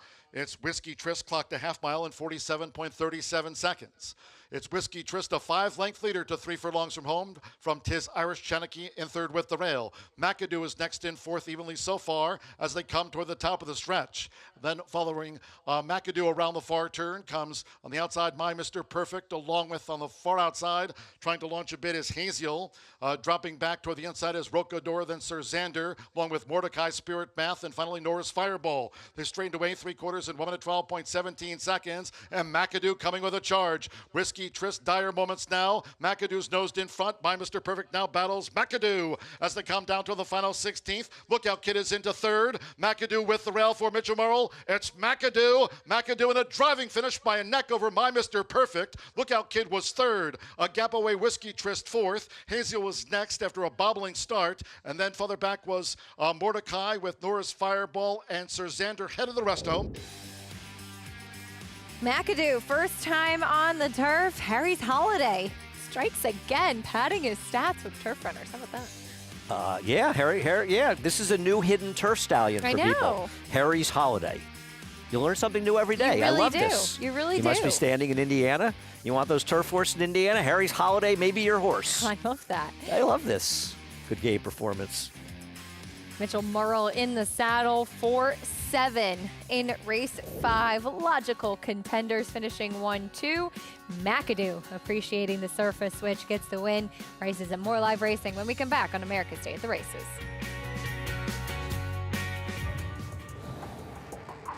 And here's Tama in the final stages. The Santa Anita Derby goes to Tama.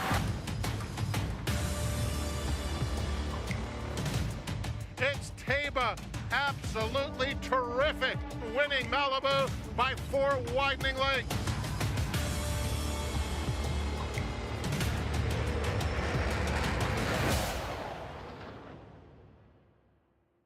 The only major U.S. 2-year-old sale held over a dirt surface, Mid-Atlantic May, continues to produce graded stakes winners across the globe and on all surfaces. Recent grads include Eclipse champion Straight No Chaser, brilliant winner of the Breeders' Cup Sprint, as well as this year's Riyadh Dirt Sprint at the Saudi Cup, plus Grade 1 winners Full Count Felicia and Sacred Wish. The Fasig-Tipton Mid-Atlantic May 2-year-olds in training sale, May 19th and 20th in Timonium, Maryland. Where will you be?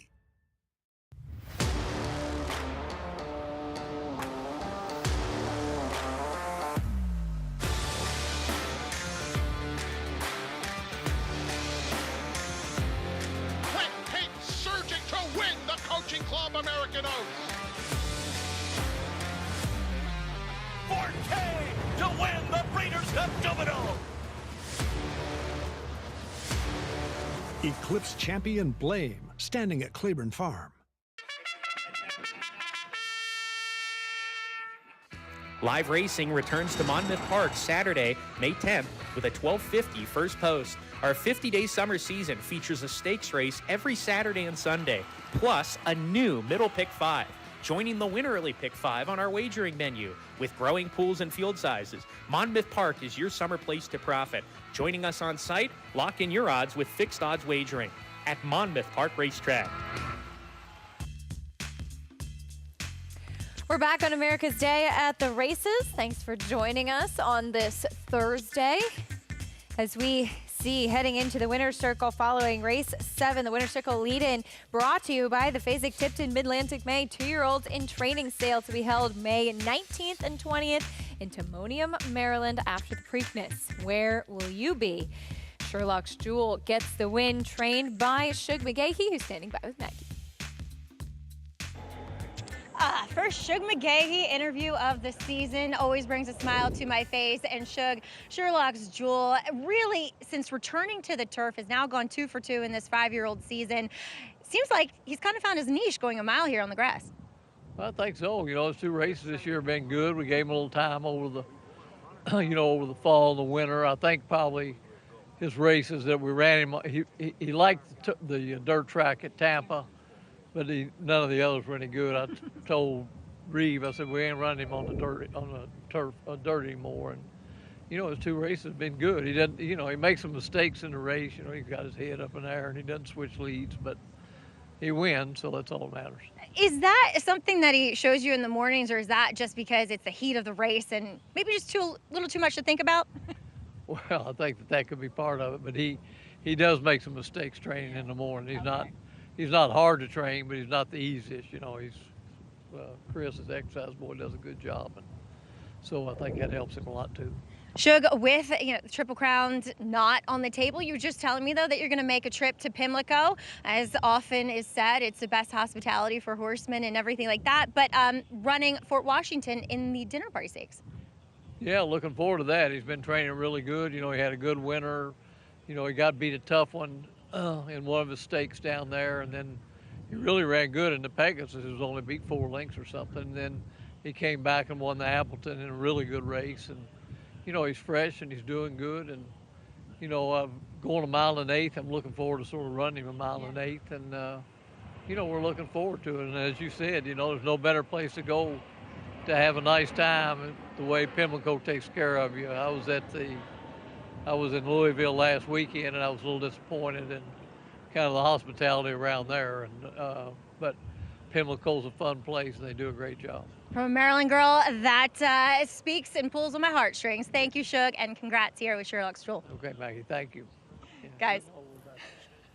Shuggy really knows how to suck up to a former Miss Preakness, doesn't he? That was an impressive showing by him. He knew his audience. He knew who he was talking to there. Yes, he did. He did. Man's a legend. Sherlock's Jewel really taking a step forward. Top pick for Andy and Maggie. $12.20 winner there, finishing well over Donegal Momentum. A really big race. Donegal Momentum ran extremely well in here. It's always easier to be gracious when I bet the winner. And listen, Son of a Birch, I was giving him a hard time, but actually ran okay. Son of a Birch's a pretty good horse. He's just been a little bit unlucky throughout his career in turf sprints. And, you know, you and I were talking about it.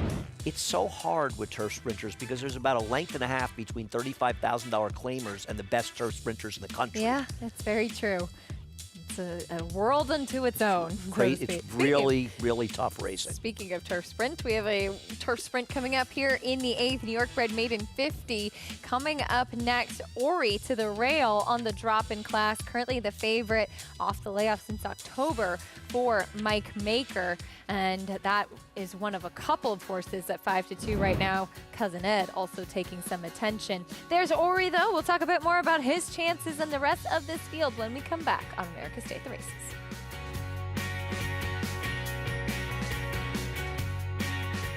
Bucaro, any day. Book 'em, Dano. Prince of Monaco in between. It's going to get very close. Book 'em, Dano. Any track. 결승선 끝까지 사전 사승. 최고의 꿈, 최고의 꿈, 최고의 꿈. Any surface. And it's Queen Maxima in a one-horse race. She is absolutely brilliant. Queen Maxima. Bucaro, a leading sire of stakes winners on every surface from coast to coast and around the globe. Standing in New York at Iron Horse Stallions.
Welcome back to America's Day at the Races, brought to you in part by Naira Bets. You can bet any track, anywhere, anytime. Get started at nairabets.com today, as we have the nightcap, Belmont at the Big A, coming up.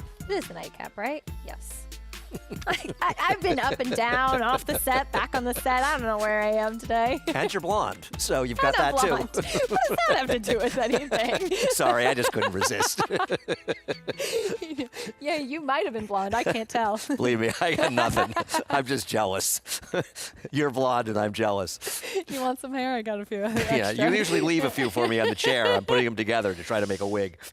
Ori currently 2-1 off the layoff, taking that big drop in class for Mike Maker. What do you make of this one? I picked him. I chalked it out. I thought he ran well enough against some better horses as a 2-year-old that he, with a little improvement, he's the horse to beat. But I'm not going to, he's 2-1. I just didn't have any other good ideas, to be honest. Dylan Davis going to be aboard. This horse who does seem that his sprint races pretty strong, especially given that he's drawn to the inside today off the bench. Yeah, they're good enough, and I just didn't have anybody clever to take against him and decided not to try to beat him, but I have no problem if somebody thinks he's too short a price. There's Ragtime Prankster back to the turf. Yeah, he just didn't do any running that day. Would have to improve a lot. That was against Maiden Special Weight Company. Here's Pandemic Hero. I may have made a mistake leaving this horse out. His first race was against a very good field. He's got a lot of speed. He can wire this field. He's especially the scratch of the 8. Out on bail was the stakes winner. Here's Perfect Shepherd, first time on the turf. Yeah, there's just no pedigree. It's just this horse is going to move forward on grass. Central Bankers certainly can handle it. But not a move-up type. Here's Cousin Ed, drop back down. Here's my question for you. Is he better longer or shorter? I don't know. He's not that big, so maybe shorter. But I'm not sure. Ran I don't pretty know. Well. That's what they said about randomized. She doesn't want to win the Alabama. She's tiny. Here's Jovia's first drop in class. I did hear that Jovia had a winner, so I can no longer say I'm waiting for Jovia to win a race. Oh, no. They took the steam out for you, huh? Yeah, I can't. New gelding, blinkers off, dropping class. A lot of changes on this one. Here is Army Proud, a horse that ran fine on the turf last time. Yeah, it was a sort of merry-go-round race, but I thought he ran fine. I think he's the horse to beat. I'm outside of the 1. Yep, blinkers going on as well. 4-1 board will reflect that too. Here's the 10, Haute Couture. That's a cute name. I was a little bit interested in this horse. Yeah. Occasion. This horse has pedigree. The dam won four times in the turf at $350,000, 95 buyer. This horse is a little interesting trying the turf for the first time. Channel mare, I agree, certainly enough. And Hard Par, they managed to get in, I think, 3rd on the also eligible list. Can Ray Handel sneak one in off the AEs? The problem is this horse has a lot of chances, but also has run times in the turf sprints that are good enough, but also his run times that just aren't that good. Blinkers going on as well with that horse drawing in 9-2 on Hard Par right now. Favoritism continues to be the number 1 Ori, though, as we head down, check in with Maggie. Yeah, we'll take a look at that rail runner and favorite, Ori, as he'll return to the races. And in his last start, he met a really nice one in front of the double who would return for his 3-year-old Bow, a winner, getting back to the turf, earning an 88 buyer. But Ori, to me, as he drops in class, just looks a little bit soft. He's kind of pushed me to elsewhere, and honestly, too, the other layoff runner in number 9, Army Proud in here, who also drops in class and has only had 2 legitimate turf sprints under his belt. He looks like a turf sprinter. He's out of one of my favorite mares in JC's Shooting Star. He's more mentally, he was a very calm horse last time too, but he adds the blinkers today, and he's very small cheater cut blinkers, but he also gets Lasix, and he just looks really fit, really well defined. I'll take him and hope I can beat the favorite in here as number 6. Cousin Ed is one who I think looks more like a sprinter, and maybe as opposed to the 5/8 that he had last time, the 6 here just allows him to get into the race. Now, he wasn't that competitive going back to last year when a 3-year-old and trying the 6 furlongs, but he looks amazing. He's dappled head to toe. He's moving incredibly well out there for Jorge Abreu. So I like what I'm seeing from Cousin Ed. I just thought there was a little bit more upside with the 9. As number 13, I know Hard Par has made hard work of it. Don't know who he is as a horse. Does he want to sprint? Does he want to go long? I don't know. The one thing I can say is that he looks better than I've ever seen him. He's more settled than I've ever seen him. And he gets back with some New York bred company, adding blinkers for the first time, a significant cheater cut blinker, and he has the riding, the hot riding, I should say, or just really good rider, in Flavian Pratt aboard. Now, Haute Couture, he's going out for Chris Engelhart. Looks like a turf horse, as that pedigree would suggest. The dam she went for 22 on it and was graded stakes placed. He's just goofy. He was thinking about being well, he's a Ridgeling, so good luck with that, but he was not focused in the paddock, if you catch my drift, and he was still being goofy out on the racetrack too. So I think this only being his second start, he still needs some experience, Acacia. Lacking that focus, always important, and a big price on there on the board as well. Maggie, thank you. And we'll see, as it's a 3-1 favorite right now. You've got 3 horses at 3-1 and a 9-2. It's just that kind of board. And it's a little bit of a head scratcher of which one is really, quote unquote, the horse to beat in here. No, I agree. It's tough. Personally, I would bet the 1. I think the one of the 3 that's an underlay is Cousin Ed, because that's because Irad's riding him. Yeah. And, Irad wins a lot of races, but we talk about this ad infinitum, and it's just a fact. He gets over bet. I prefer Ori, and I think 3-1's a very generous price on him, but I'm sort of between the 1 and 9. They're the 2 horses, I think, to beat. And I guess the 3 is dangerous. I didn't overlook him. I just made a decision that I might have made the wrong one. And I think you're supposed to throw the 10 in. The horse has enough pedigree that you could throw the horse in at 20-1 in this field because, frankly, it's not going to take a Herculean effort for some first-time turfer to win. Mm-hmm. There's nobody in this race that has PPs that suggest they're a big mountain to climb.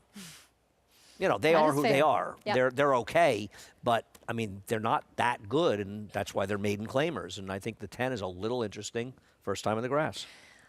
Maggie said lacking some focus in the preliminaries, though. We'll see what Haute Couture can do getting onto the turf. There is a look at Pandemic Hero with Javier Castellano in the saddle as this one gets back onto the turf.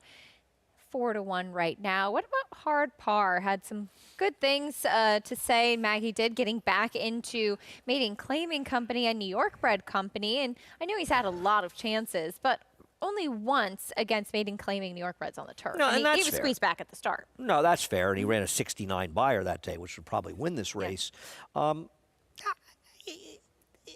problem is he's had so many chances, and he's got that race that's good, and you're right about the maiden claiming angle, but he's also got a lot of clunkers too, and he can win. I just prefer other horses. I think look, they're 3-1 shots, but I think Maggie and I have the 2 most logical horses in here. Doesn't mean they're going to win, but they're logical. Good turf course for the nightcap as we approach the starting gate. A lot to look forward to this weekend. What stake are you most excited about on Saturday? Well, the Ruffian right now, the 9th race, the turf sprint stake. I think I like one of the Clavon horses. Take the A-Train?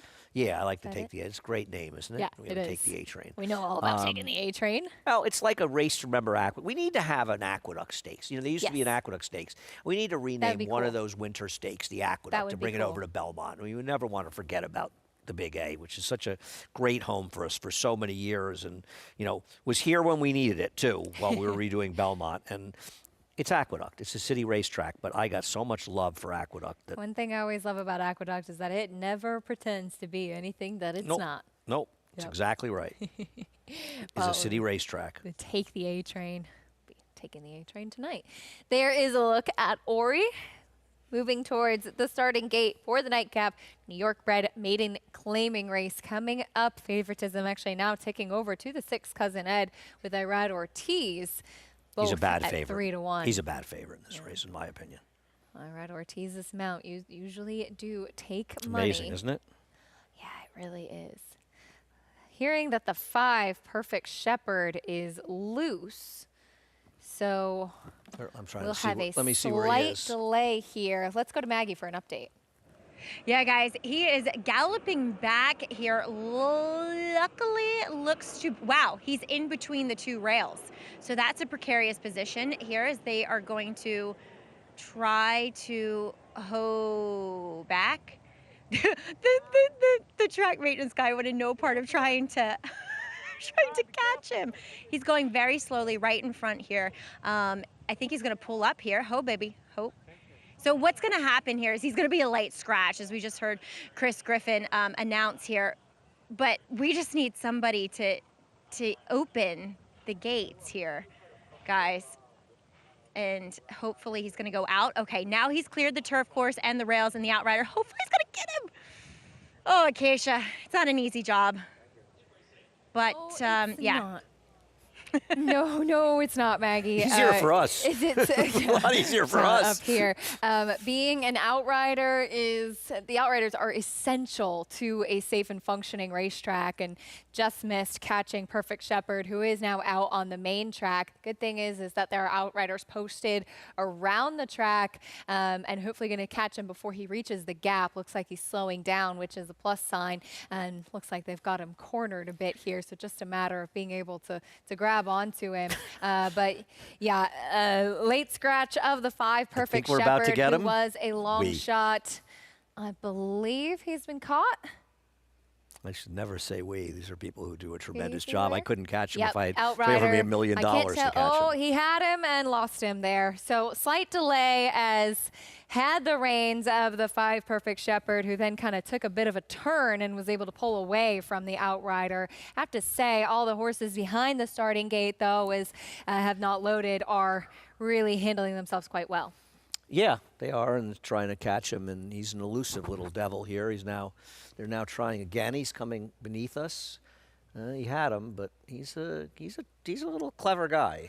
And there's Katie Davis on her feet. Good to see, as she and Perfect Shepherd were separated, and he has been apprehended by the outrider. Tremendous job, apprehended in front of the winner's circle. I think he saw Maggie and was scared to get in front of Maggie. Into the paddock. Here's the catch. We're watching it back, and you'll actually get a chance to see it. He slows down, perfect timing, able to grab onto the reins. Well done. Yes.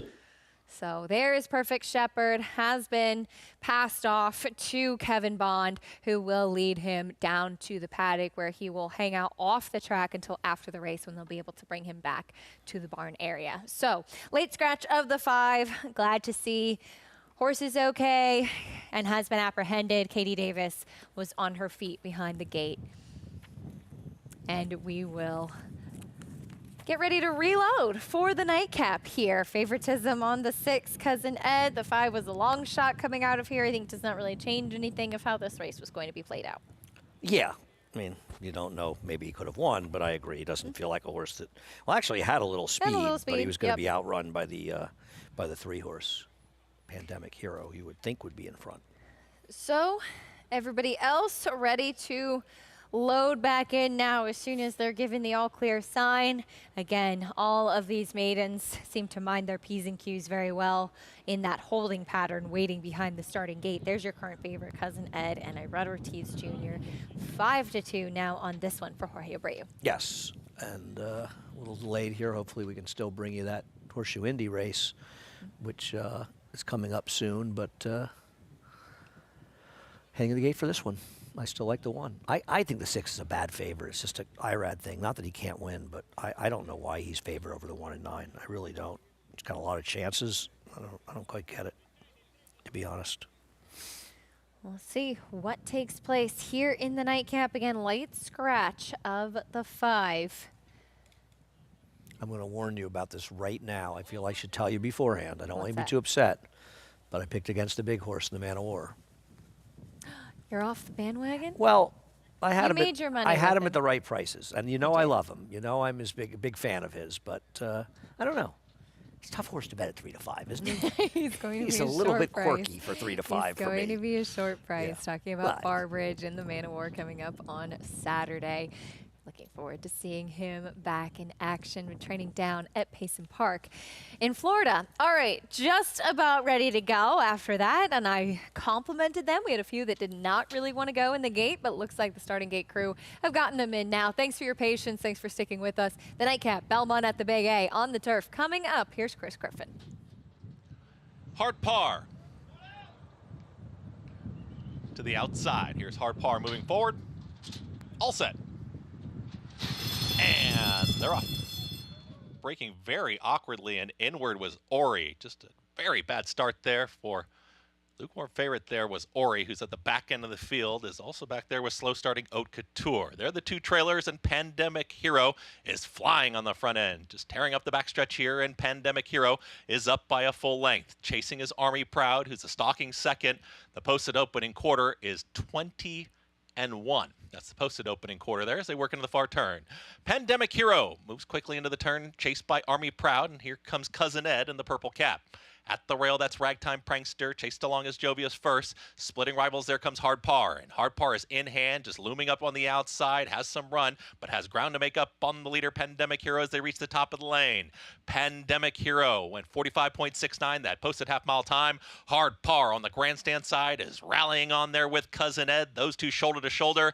Pandemic Hero is trying to take them all the way inside the final furlong. Hard Par is still just scrumming there with Cousin Ed, who's now pulling on through. Hard Par gets the edge. It's Hard Par to the outside. It's Hard Par winning the finale.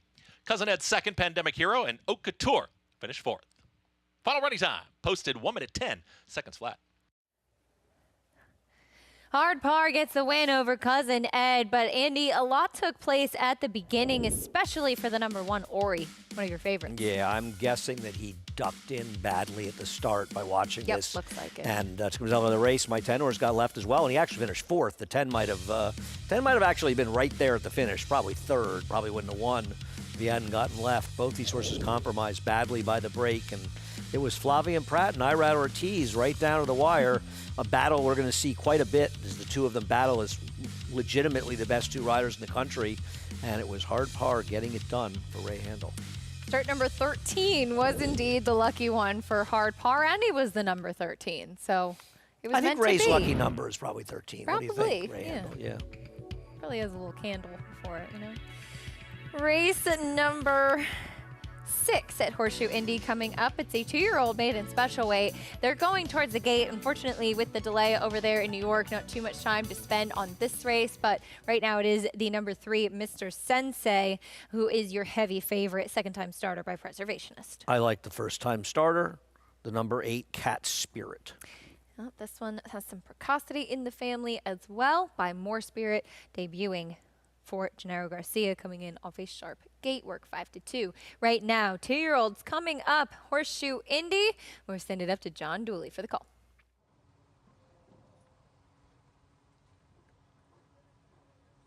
Marcelino Pedrosa Jr., Hey Batter debuts. Sando Sanjor with Man's Grace.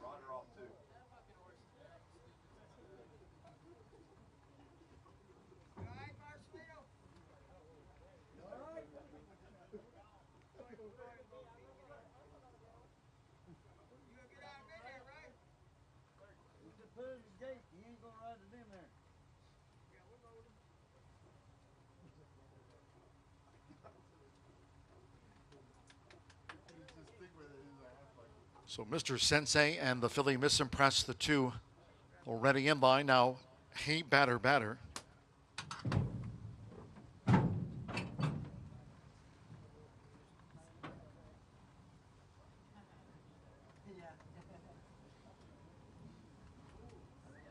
Man's Grace facing up to the gate.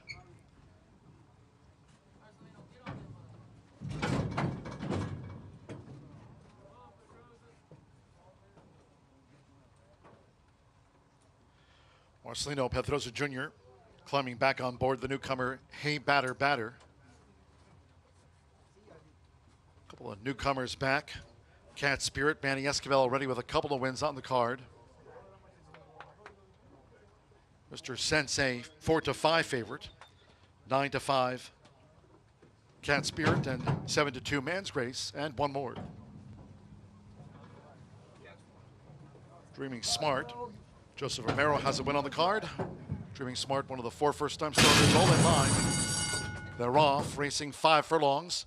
And Mr. Sensei was Quick Away, along with Man's Grace flashing that speed. Mr. Sensei on the inside is the filly Miss Impress, and Dreaming Smart strides up on the outside. The leading quartet, Cat Spirit, is running in 5th, and the first-time starter, Hey Batter Batter, has dropped back to last. So it's Man's Grace who just leads, Dreaming Smart who pursues the pace, inside 3 furlongs to go. On the outside is Cat Spirit running in 3rd. Nearest the inside is Mr. Sensei being bustled along for more speed coming toward the quarter pole. Then Miss Impress and Hey Batter Batter.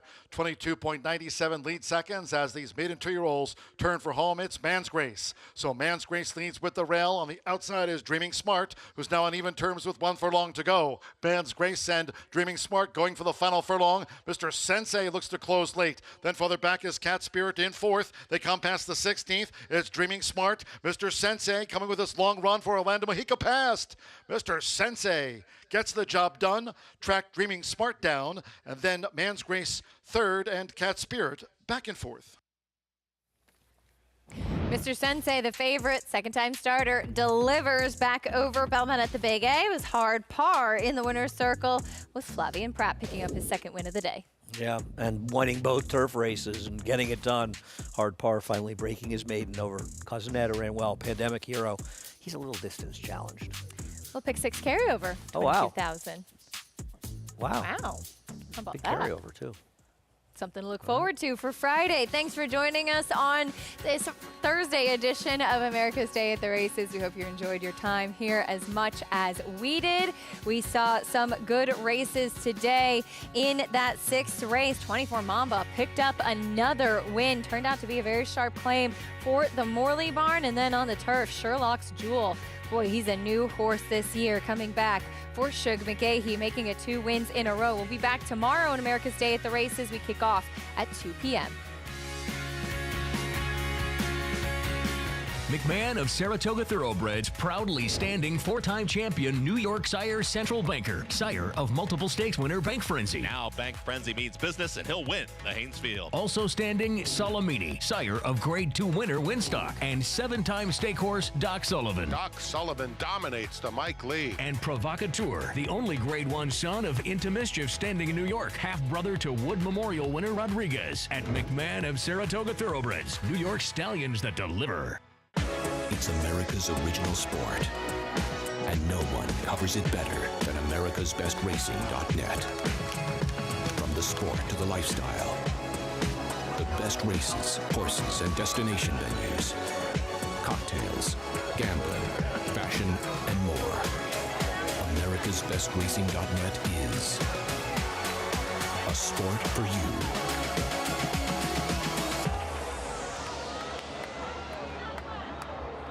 New York breds. Race them. Respect them. Bet them. Respect them. Breed them. Respect them. Buy them. Respect them. Train them for a second career. Respect them. Join us in respecting thoroughbreds at every stage of life.